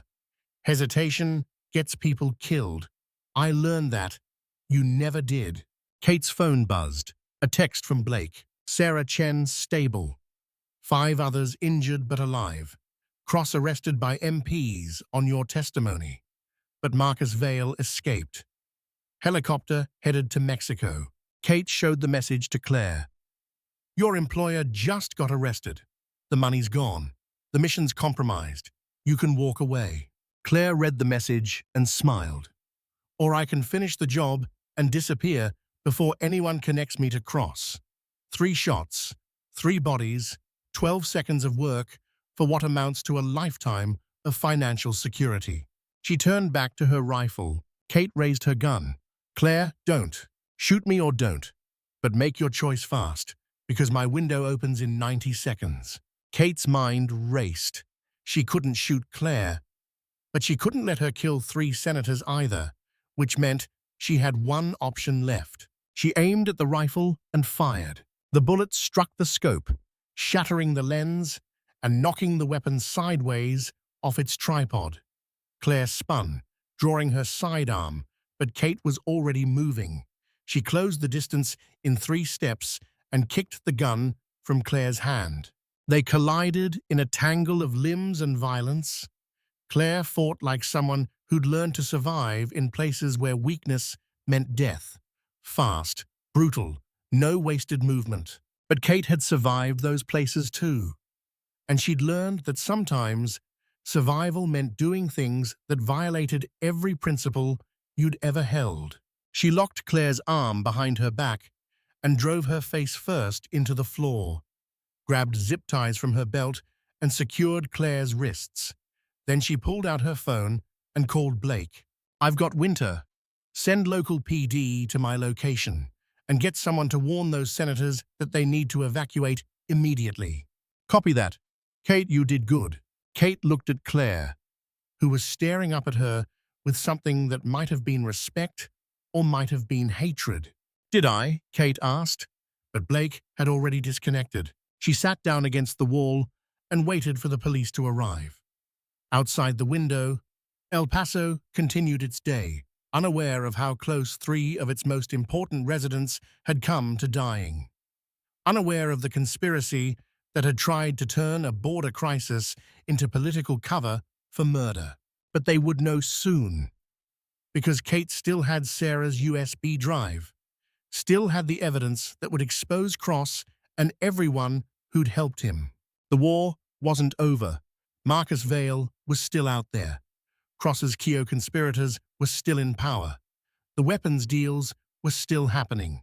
But today, 47 hostages had lived, 3 senators had lived, and Kate Mercer had proven that even in a world of corruption and violence and impossible choices, there were still lines worth defending, even if defending them cost everything else. The El Paso police arrived 14 minutes after Kate's call, which meant she had 14 minutes to sit against a concrete wall and think about all the ways the world had broken in the last 24 hours.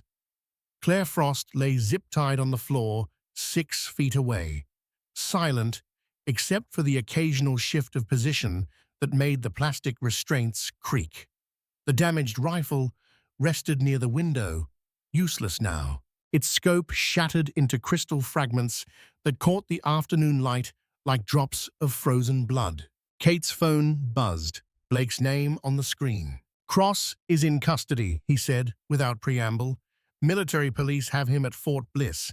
He's not talking, lawyered up immediately, but the evidence you provided is enough to hold him pending investigation." "What about Sarah and the others? Medical treatment under guard?" "Sarah took a round through the shoulder, but she'll live. The other 5 have various injuries, nothing critical. They're being held as material witnesses, not prisoners, for now." Blake paused. "Kate, there's something else. We searched the bus after the hostages evacuated, found communications equipment, encrypted files, operational plans. This thing goes deeper than Cross. He was working with at least a dozen other officers across 3 bases. And the weapons deals? They've been happening for 6 years, not 4. Matamoros wasn't the beginning. It was just the first time someone tried to stop it." Kate closed her eyes. 6 years. Hundreds of millions of dollars in military hardware sold to cartels. Thousands of deaths that could be traced back to American weapons in cartel hands. All of it sanctioned by people who'd sworn to protect their country. "Where's Marcus?" Kate asked. "Last satellite track had his helicopter crossing into Mexican airspace about 40 minutes ago. He landed somewhere in the mountains south of Ciudad Juarez. After that, nothing. He knows how to disappear." "Not well enough." Blake's voice dropped. "Kate, you can't go after him. This is Mexican territory. You have no jurisdiction, no backup, no legal authority. You go down there, and you're on your own." "I've been on my own before. This is different. Marcus isn't some random target. He was your team leader. He taught you half of what you know, and despite everything, part of you still trusts him." Kate looked at Claire, who'd been listening to the conversation with professional interest. "I trusted a lot of people who turned out to be lying. I'm getting better at recognizing it." "Then recognize this. Marcus wanted you involved.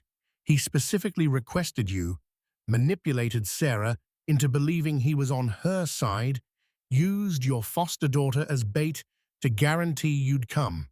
Whatever he's planning, you're part of it. Walking into Mexico to hunt him is exactly what he wants.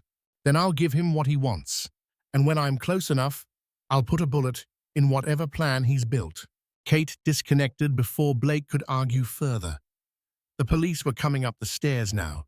She could hear their boots echoing in the stairwell, radios crackling with codes and confirmations. She had maybe 2 minutes before they secured the scene and started asking questions that would take hours to answer. She stood and walked to the window. El Paso spread out below, a city of 500,000 people who'd come within 12 seconds of losing 3 of their elected representatives to a sniper's bullet. They'd never know how close they came, never know that a woman named Claire Frost had been paid $2 million to turn their political disagreements into funerals. Claire spoke from the floor, her voice carrying that same professional calm. "You're going after him." "Yes." "You'll die. Marcus doesn't leave loose ends."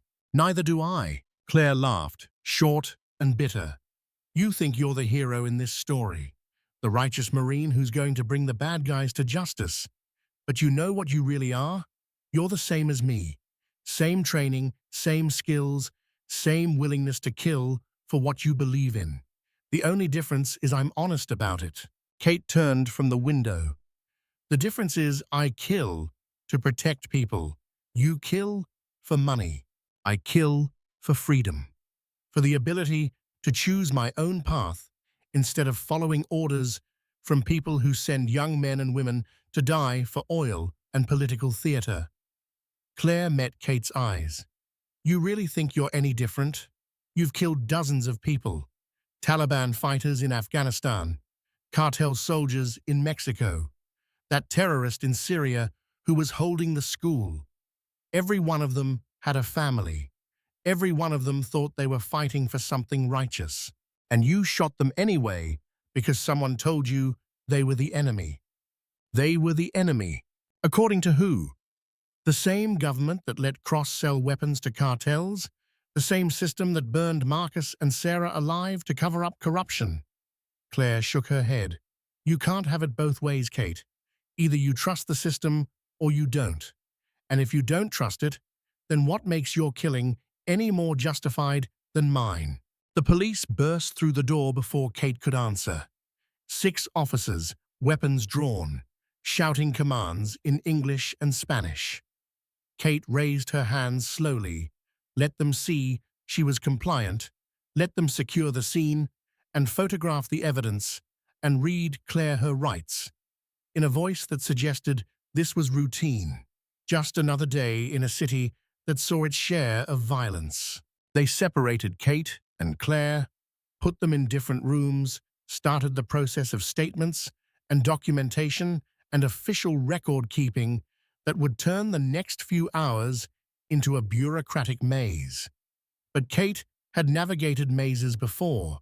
She gave them what they needed, confirmed Claire's identity, explained about the assassination attempt, left out the parts about Cross's conspiracy and Marcus's escape and the USB drive currently hidden in her boot. After 3 hours, they let her go. No charges. She'd prevented a murder, saved 3 lives. The El Paso Police Department thanked her for her service and suggested she speak with a counselor about trauma processing. Kate walked out of the station into evening air that still held the day's heat like a grudge. Her phone had 17 missed calls, 6 from Blake, 4 from a number she didn't recognize, 3 from General Stone, 2 from Emma, 1 from a number that made her stop walking. The area code was Mexican, Ciudad Juarez, if she remembered her geography. The call had come in 47 minutes ago, right around the time Marcus's helicopter would have landed. Kate called the number back. It rang 4 times. Then Marcus Vale's voice, older and rougher than she remembered, but unmistakable. Kate, I was wondering if you'd figure it out.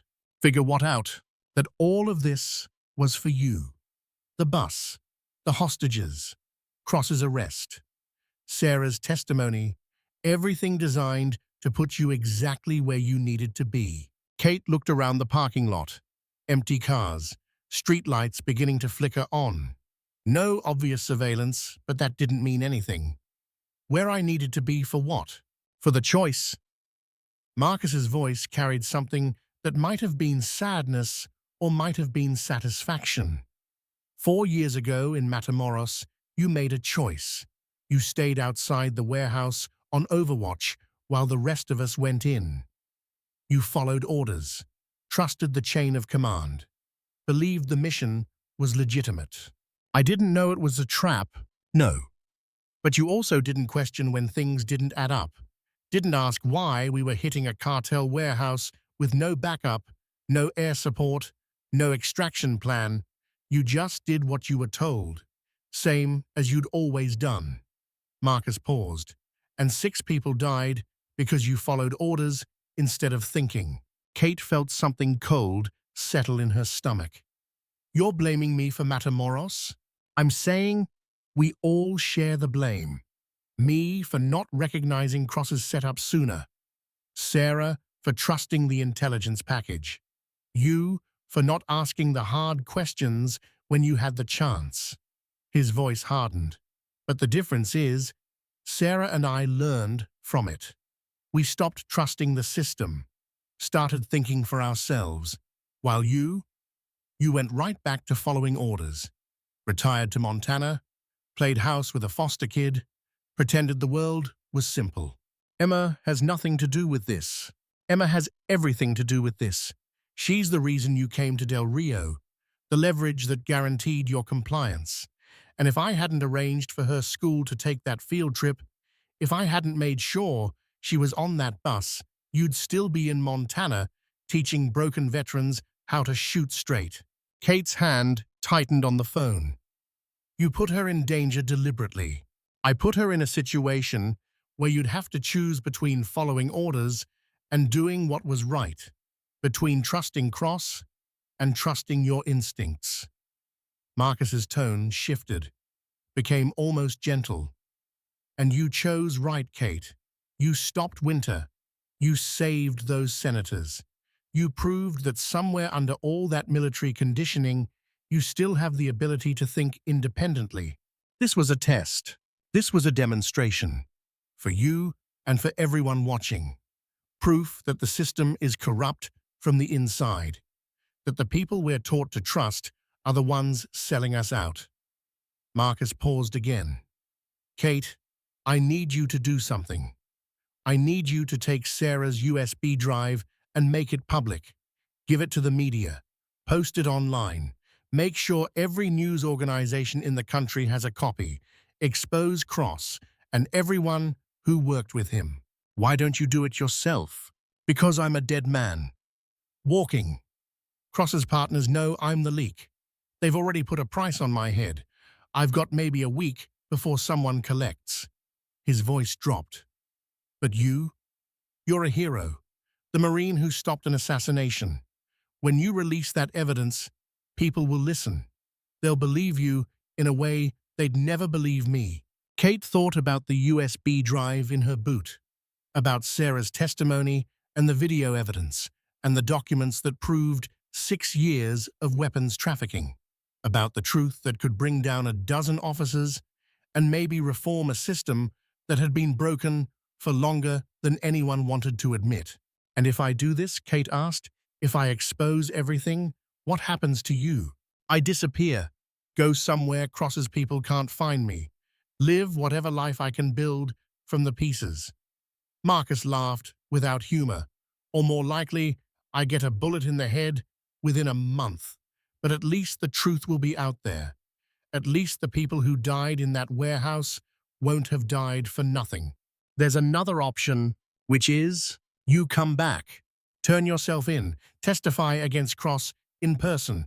Put a face to the evidence. Show people that this isn't just documents and videos. That real Marines were burned alive by their own officers. Silence on the line. Kate could hear wind in the background. The distant sound of traffic. Maybe the echo of mountains. Marcus was thinking, calculating, weighing options, the way he'd taught her to weigh firing solutions. If I come back, I'm dead, he said finally. Cross might be arrested, but his partners are still free. They'll kill me before I make it to a courtroom. Suicide in my cell. Accident during transport, however they need to do it. Then we protect you. Blake has connections. General Stone has authority. We put you in military custody under guard. Kate, you're not hearing me. This conspiracy goes higher than Cross, higher than Fort Hood. There are generals involved, maybe even Pentagon brass. Coming back means trusting the same system that tried to kill me once already. Then trust me instead. I'll keep you alive long enough to testify. I promise. More silence. Longer this time. Kate waited, letting Marcus process, giving him space to make the choice that would determine whether this ended with justice or just more blood. You know what the problem is with promises, Marcus said. They require faith. And I lost mine 4 years ago in a burning warehouse. The line went dead. Kate stood in the parking lot for a long moment, phone still pressed to her ear, listening to dead air and thinking about faith and broken promises and all the ways trust could be weaponized against the people who tried to maintain it. Then she started walking, not back to the police station, not to Blake or Stone or any official channel. She walked to the edge of El Paso, to the parts of the city where American law stopped and something older took over, where the border was a concept more than a reality and people crossed back and forth based on need rather than permission. She found what she was looking for in a neighborhood that the maps called Segundo Barrio, but the locals just called home. A mechanic's shop that stayed open late, run by a man in his 60s with oil-stained hands and a face that suggested he'd seen every kind of trouble and survived them all. Kate knocked on the office door. The man looked up from paperwork, took in her appearance with one sweeping glance, and said something in Spanish that she didn't catch. "English?" Kate asked. "Depends on what you want." His accent placed him somewhere between Texas and Chihuahua, the linguistic border zone where languages mixed like bloodlines. "You're not cops, not Border Patrol, but you're something official. Former military. I need transportation across the border. Tonight, no questions." The man laughed. "Everyone wants no questions, but questions are how I stay in business. How I know who's running drugs, who's running people, who's running from warrants." He leaned back in his chair. "So here's my question. Why does a former military woman need to cross into Mexico illegally when she could just drive through the checkpoint with a passport?" "Because the person I'm looking for would know if I came through official channels. He'd disappear before I got close." "Ah, so this is personal." "It's complicated. Always is." The man studied her for a long moment. "You know what happens to Americans who cross into cartel territory without protection? Especially Americans with military training who look like they might be DEA or CIA. I'll manage. Will you? Because last month, 3 Americans crossed near Juarez looking for someone. We found 2 of them in pieces, scattered across 10 kilometers of desert. Never found the third at all." He stood up, walked to a cabinet, pulled out a map of the border region. "If you're serious about this, you need to understand what you're walking into. The cartels own everything south of the river. Police, military, politicians. Cross the wrong people, and you don't get a trial. You get a video posted online showing what happens to people who interfere." Kate pulled $5,000 from her jacket, money she'd been saving for Emma's college fund, for the future she'd been planning before the world fell apart. "This is half. You get the other half when I come back."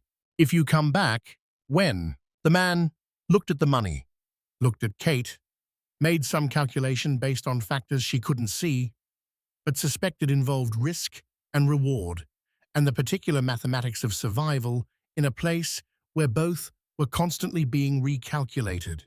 "Okay," he said, "but not tonight. Tonight the border is hot. Too much enforcement because of your senator situation. Tomorrow at dawn, when the patrols change shifts, I'll have someone meet you at the old mission church 2 miles east of here. They'll take you across and point you toward Juarez. After that, you're on your own." "Fair enough. One more thing."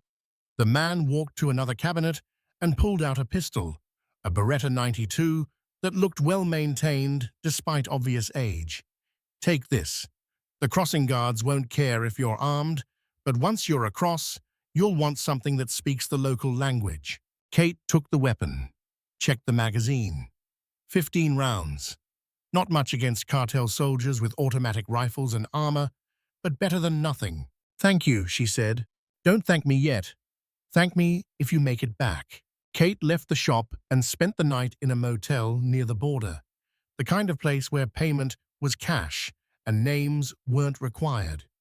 She lay on a bed that smelled like cigarettes and old regret, staring at the ceiling, thinking about Marcus and Cross, and the long chain of choices that had led to this moment. Her phone buzzed. Ember. calling from Blake's secure location where she'd been taken after the hostage evacuation. Kate answered. Kate? Emma's voice sounded small, younger than 14, the way it used to sound when she'd wake up from nightmares about the car accident that killed her parents. Blake told me what happened, about Marcus and the senators and everything. You shouldn't worry about that. You're safe now.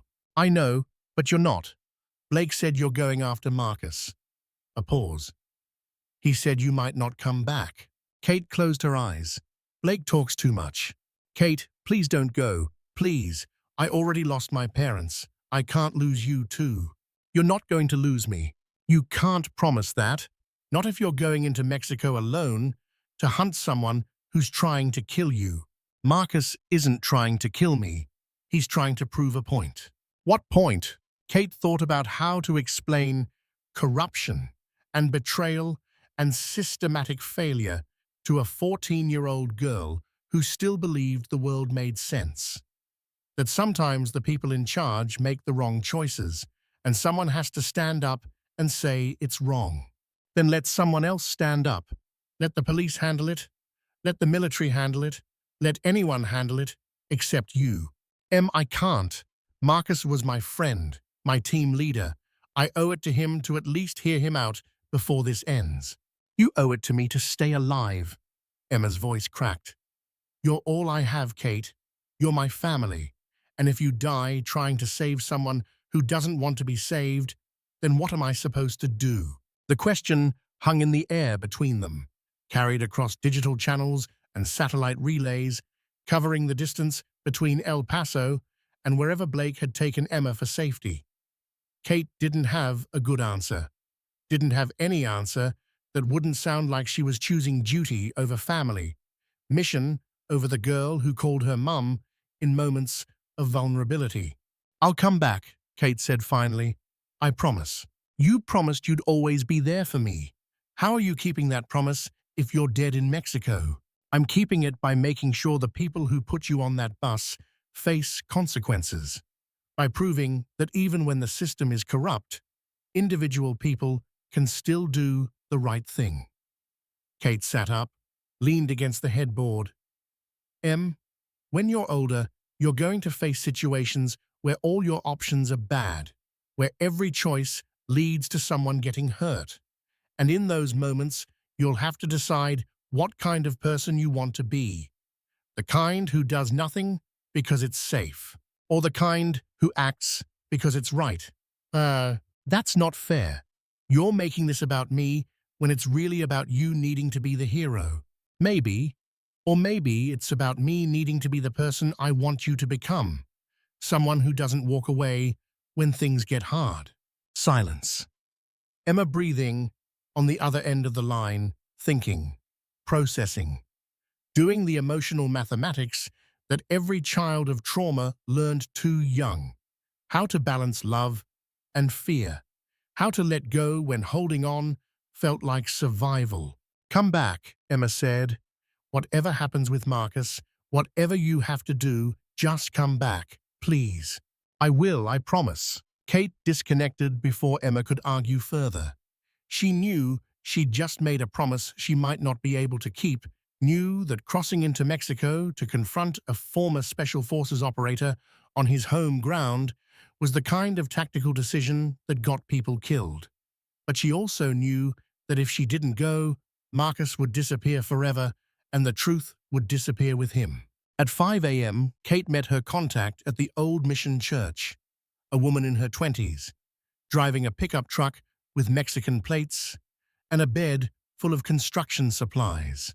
They drove east along farm roads that paralleled the border, dirt tracks that saw more foot traffic than vehicle traffic until they reached a section of fence that looked like every other section except for the way the bottom had been cut and re-welded to swing open like a gate.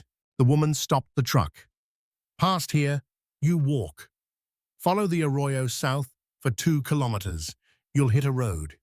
Hitchhike into Juarez or walk, your choice. But don't mention who helped you cross. Don't mention the church. Don't mention anything that connects back. Kate nodded and climbed out. The woman handed her a backpack containing water, food, and a burner phone with Mexican minutes. In case you need to call for extraction, but don't count on it. If the cartels find you, no one's coming to help. Understood. Kate walked through the fence line into Mexico. The landscape looked identical to the American side. Same desert scrub and hard-packed earth. Same mountains in the distance. But the feel was different. Less law, more consequences. The kind of place where mistakes were measured in blood. She followed the arroyo south, moving fast but careful, aware that even at dawn, she could be seen by scouts or drones, or the 1,000 eyes that watched the border for profit and survival. At the 2-kilometer mark, she found the road, a paved 2-lane strip that connected small towns to larger towns to the sprawl of Ciudad Juarez, 40 kilometers east. A truck stopped for her after 20 minutes. Farm workers heading to the city, 5 men crowded in a cab built for 3. They made room, didn't ask questions, drove her to the outskirts of Juarez, and dropped her at a bus station with a nod that said, "Welcome and good luck, and you're on your own." Kate bought a ticket to the mountain town of Guadalupe, south of the city, the area where satellite tracking had last placed Marcus's helicopter. The bus was old and crowded, filled with people carrying goods to market, and workers commuting to jobs, and mothers with children who stared at Kate with open curiosity. She rode for 2 hours through landscape that shifted from urban sprawl to rural poverty to mountain terrain that looked like it had been carved by something angry. The bus dropped her in Guadalupe's town square, a collection of buildings that had seen better decades clustered around a church whose bell tower leaned at an angle that suggested either bad engineering or slow surrender to gravity. Kate asked around in broken Spanish about helicopter landings, about American men, about anything that might lead to Marcus. Most people shook their heads, claimed ignorance, moved away quickly. But an old man selling fruit pointed toward the mountains and said something about a house, about gringos, about money changing hands. Kate bought an apple and started walking. The house was 5 kilometers up a dirt road that switchbacked through terrain that made tactical sense for someone who wanted to see approaching threats from a long way off. Kate moved slowly, using the cover she could find, aware that Marcus would have set up security, that every step closer increased the chance of walking into a bullet. She found his observation post 300 meters from the house, a simple hide built into rock outcropping, good sight lines down the road, evidence of recent occupation. Marcus had been here, watching, waiting, but he was gone now. Kate approached the house carefully, weapon drawn, expecting ambush. The building was small, 2 rooms, no electricity. Inside, signs of recent habitation, a sleeping bag, food wrappers, maps of the region with markings in red ink. And on the table, a laptop computer still powered on, its screen showing a document. Kate read it, her breath caught.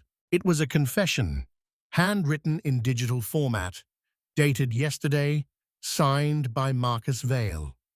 Everything about Matamoros, everything about Cross's conspiracy, everything about the weapons deals and the cover-ups and the Marines who died to protect corruption. But more than that, it was an explanation.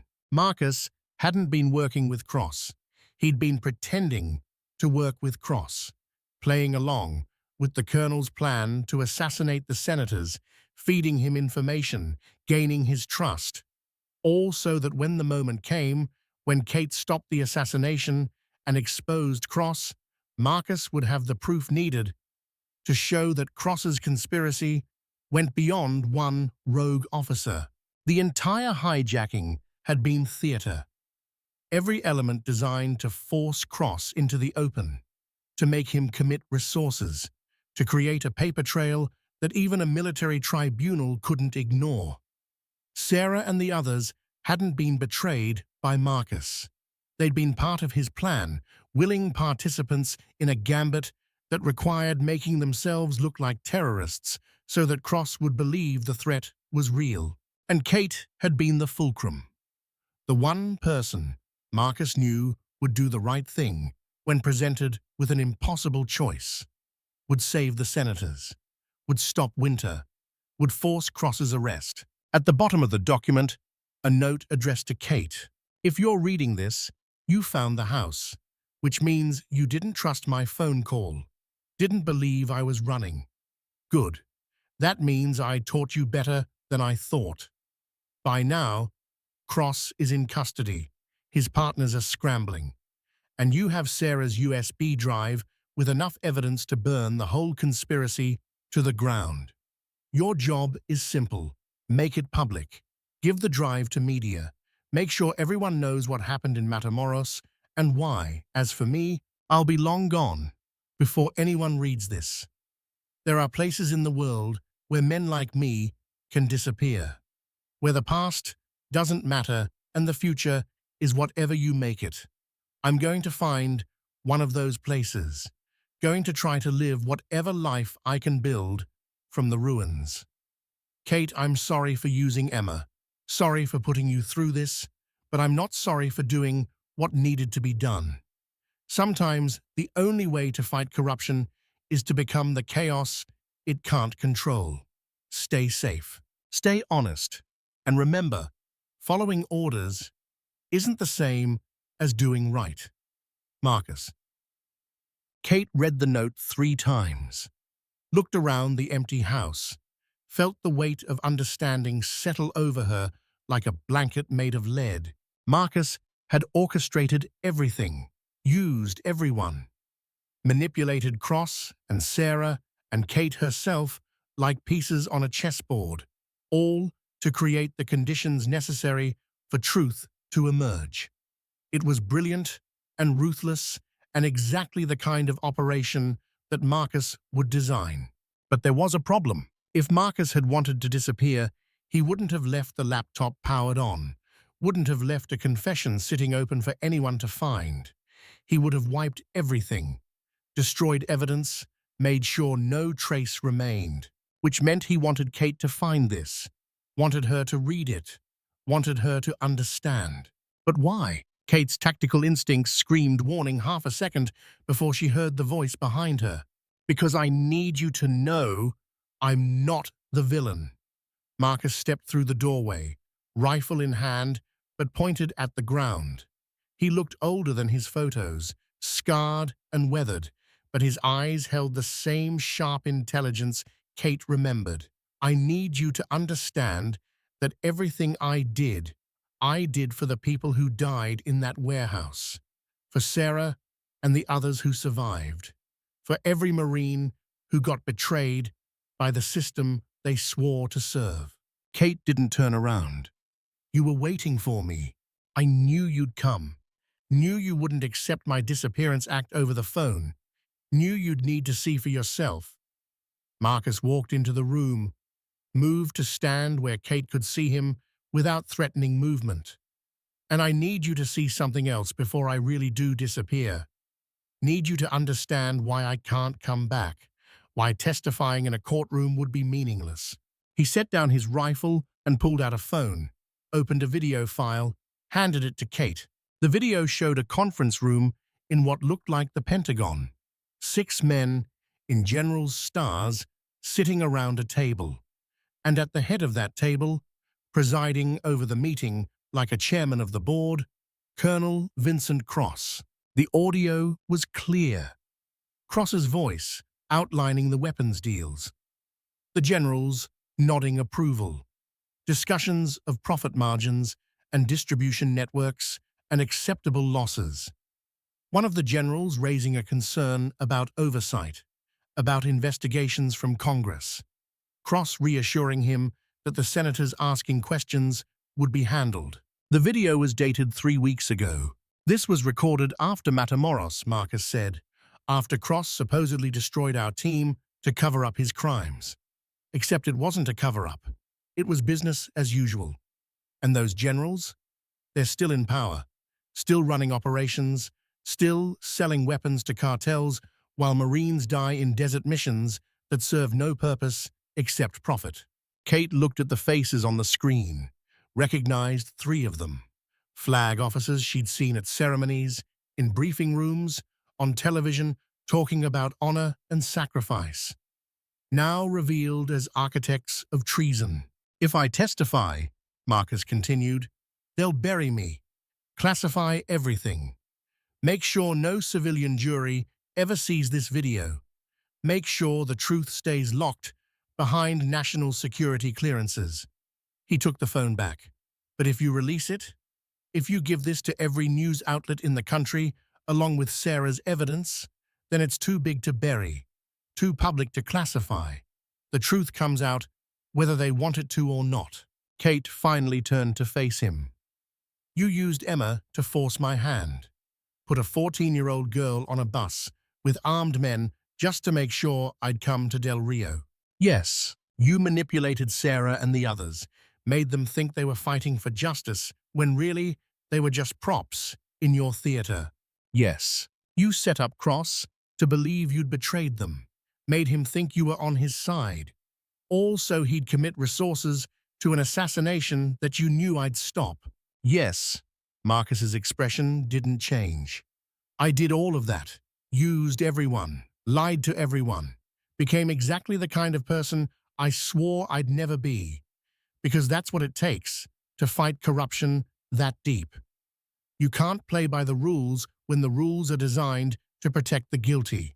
And now you want me to finish it, release the evidence, destroy Cross and his generals, become the face of a scandal that will consume the Pentagon. I want you to do what's right, which is what you've always done, even when it cost you. Marcus picked up his rifle. Kate, I'm leaving now, going to walk out of here and disappear into mountains that have swallowed better trackers than you. But before I go, I need to know. Are you going to release the evidence? Or are you going to let Cross and his people bury this like they've buried everything else? Kate looked at the laptop, at the confession and the video, and the weight of truth that could reshape military justice if it saw daylight. Looked at Marcus, the man who'd taught her to shoot, who'd trusted her to watch his back, who'd burned in a warehouse fire and come back different. I'll release it, Kate said. Every file, every video, every piece of evidence, but not for you, not for revenge or justice or any abstract principle. I'm doing it for the 6 Marines who died in Matamoros, for Sarah and the others who survived, for every soldier who trusted the system and got betrayed. Marcus nodded. That's all I needed to hear. He turned to leave. Kate let him get to the doorway before she spoke again. Marcus, one more thing. When Emma asks me if I killed you, what should I tell her? Marcus looked back. Tell her the truth, that I'm already dead. Died 4 years ago in a burning warehouse. Everything since then has just been the ghost trying to make it right. Then he was gone, moving into the mountains with the kind of speed that came from knowing the terrain and having nothing left to lose. Kate watched him disappear, made no move to follow, understood that some pursuits ended not with capture, but with letting go. She packed up the laptop and the confession and started the long walk back to Guadalupe, back to the border, back to the life that waited on the other side of choices made in Mexican mountains. 6 weeks later, every major news organization in the United States ran the same story. Pentagon corruption exposed. 6 years of illegal weapons deals. Dozens of officers implicated. General courts martial pending. Congressional investigations launched. The Secretary of Defense offered his resignation. Colonel Vincent Cross was formally charged with treason, conspiracy to commit murder, and violations of the Arms Export Control Act. 6 generals were relieved of command, pending investigation. Dozens more officers across multiple bases found themselves under scrutiny. Sarah Chen and the 5 other Matamoros survivors were given immunity in exchange for testimony. Their status changed from terrorists to whistleblowers, from criminals to heroes, from people the system tried to erase to people the system had to acknowledge. Claire Frost was sentenced to 15 years in federal prison for conspiracy to commit murder. She maintained throughout her trial that she'd been following orders, that she hadn't known the full scope of Cross's conspiracy. The jury didn't care. Kate Mercer became the face of the scandal, despite her best efforts to remain anonymous. The sniper who stopped an assassination, the Marine who exposed corruption, the woman who'd risked everything to do what was right. She hated every minute of it. Emma handled the publicity better than Kate did, gave interviews to sympathetic journalists, talked about what it felt like to be used as bait, to realize that people she'd never met had orchestrated her kidnapping as part of a larger game, spoke with the kind of composure that made Kate proud and heartbroken in equal measure. Ryan Blake was promoted to major and given command of an expanded Border Patrol unit focused on cartel interdiction. He used his new authority to shut down 3 smuggling routes and arrest 17 corrupt officers who'd been facilitating Cross's weapons deals. General Stone retired quietly, his involvement in the conspiracy unclear, but his proximity to it damaging enough to end his career. He sent Kate a letter apologizing for not seeing the corruption sooner, for not protecting the Marines under his command. She never wrote back. Marcus Vale was never found. Despite extensive searches by military police, FBI, and various intelligence agencies, he remained disappeared, a ghost in truth as well as metaphor. Some reports placed him in South America, others in Southeast Asia. One unconfirmed sighting put him in a fishing village in Alaska, living under a different name, teaching local children how to tie knots. Kate chose to believe he'd found his peace, chose to imagine him somewhere quiet, somewhere the past couldn't reach, building a life from the pieces that remained. On a Thursday afternoon in late autumn, Kate returned to her cabin in Montana. The veterans she'd been training had moved on to other programs, other instructors. The land had that particular emptiness that came after purpose departed, when silence replaced the sounds of rifles and instruction and men trying to remember how to live. Emma was waiting on the porch, 14 years old and looking older now, marked by experience the way soldiers were marked, carrying weight that shouldn't belong to someone her age, but did anyway because the world didn't care about should. "You came back," Emma said. "I promised I would. People break promises. Not this one." They sat together on the porch and watched the sun set over mountains that didn't care about corruption or conspiracy or the small dramas of humans trying to navigate systems designed to grind them down. The silence between them was comfortable, the kind of quiet that came from understanding that some things didn't need words. "Kate," Emma said eventually, "what you did, exposing all that, was it worth it?" Kate thought about the question, about Cross in prison, and the generals facing courts-martial, and the reforms being implemented across the military. About Sarah Chen healing in a government facility, about the Matamoros Marines finally receiving acknowledgement for their sacrifice, about Marcus disappearing into a world that offered second chances to people willing to burn their first one down. "I don't know," Kate said honestly. "Ask me again in 10 years. What if the answer's still the same? Then at least we'll know we tried." Emma nodded, accepting this, understanding that sometimes the best you could do was attempt to make things better even when better seemed impossible. She leaned against Kate's shoulder the way she used to when she was younger, when the world seemed conquerable and adults seemed invincible. "I'm glad you're home," Emma said. "Me too." They sat until the stars came out, until the temperature dropped enough that staying outside required blankets until the day's end became night's beginning, and the cabin's lights represented the only warmth for miles in any direction. Inside, Kate's phone buzzed with a message from an unknown number.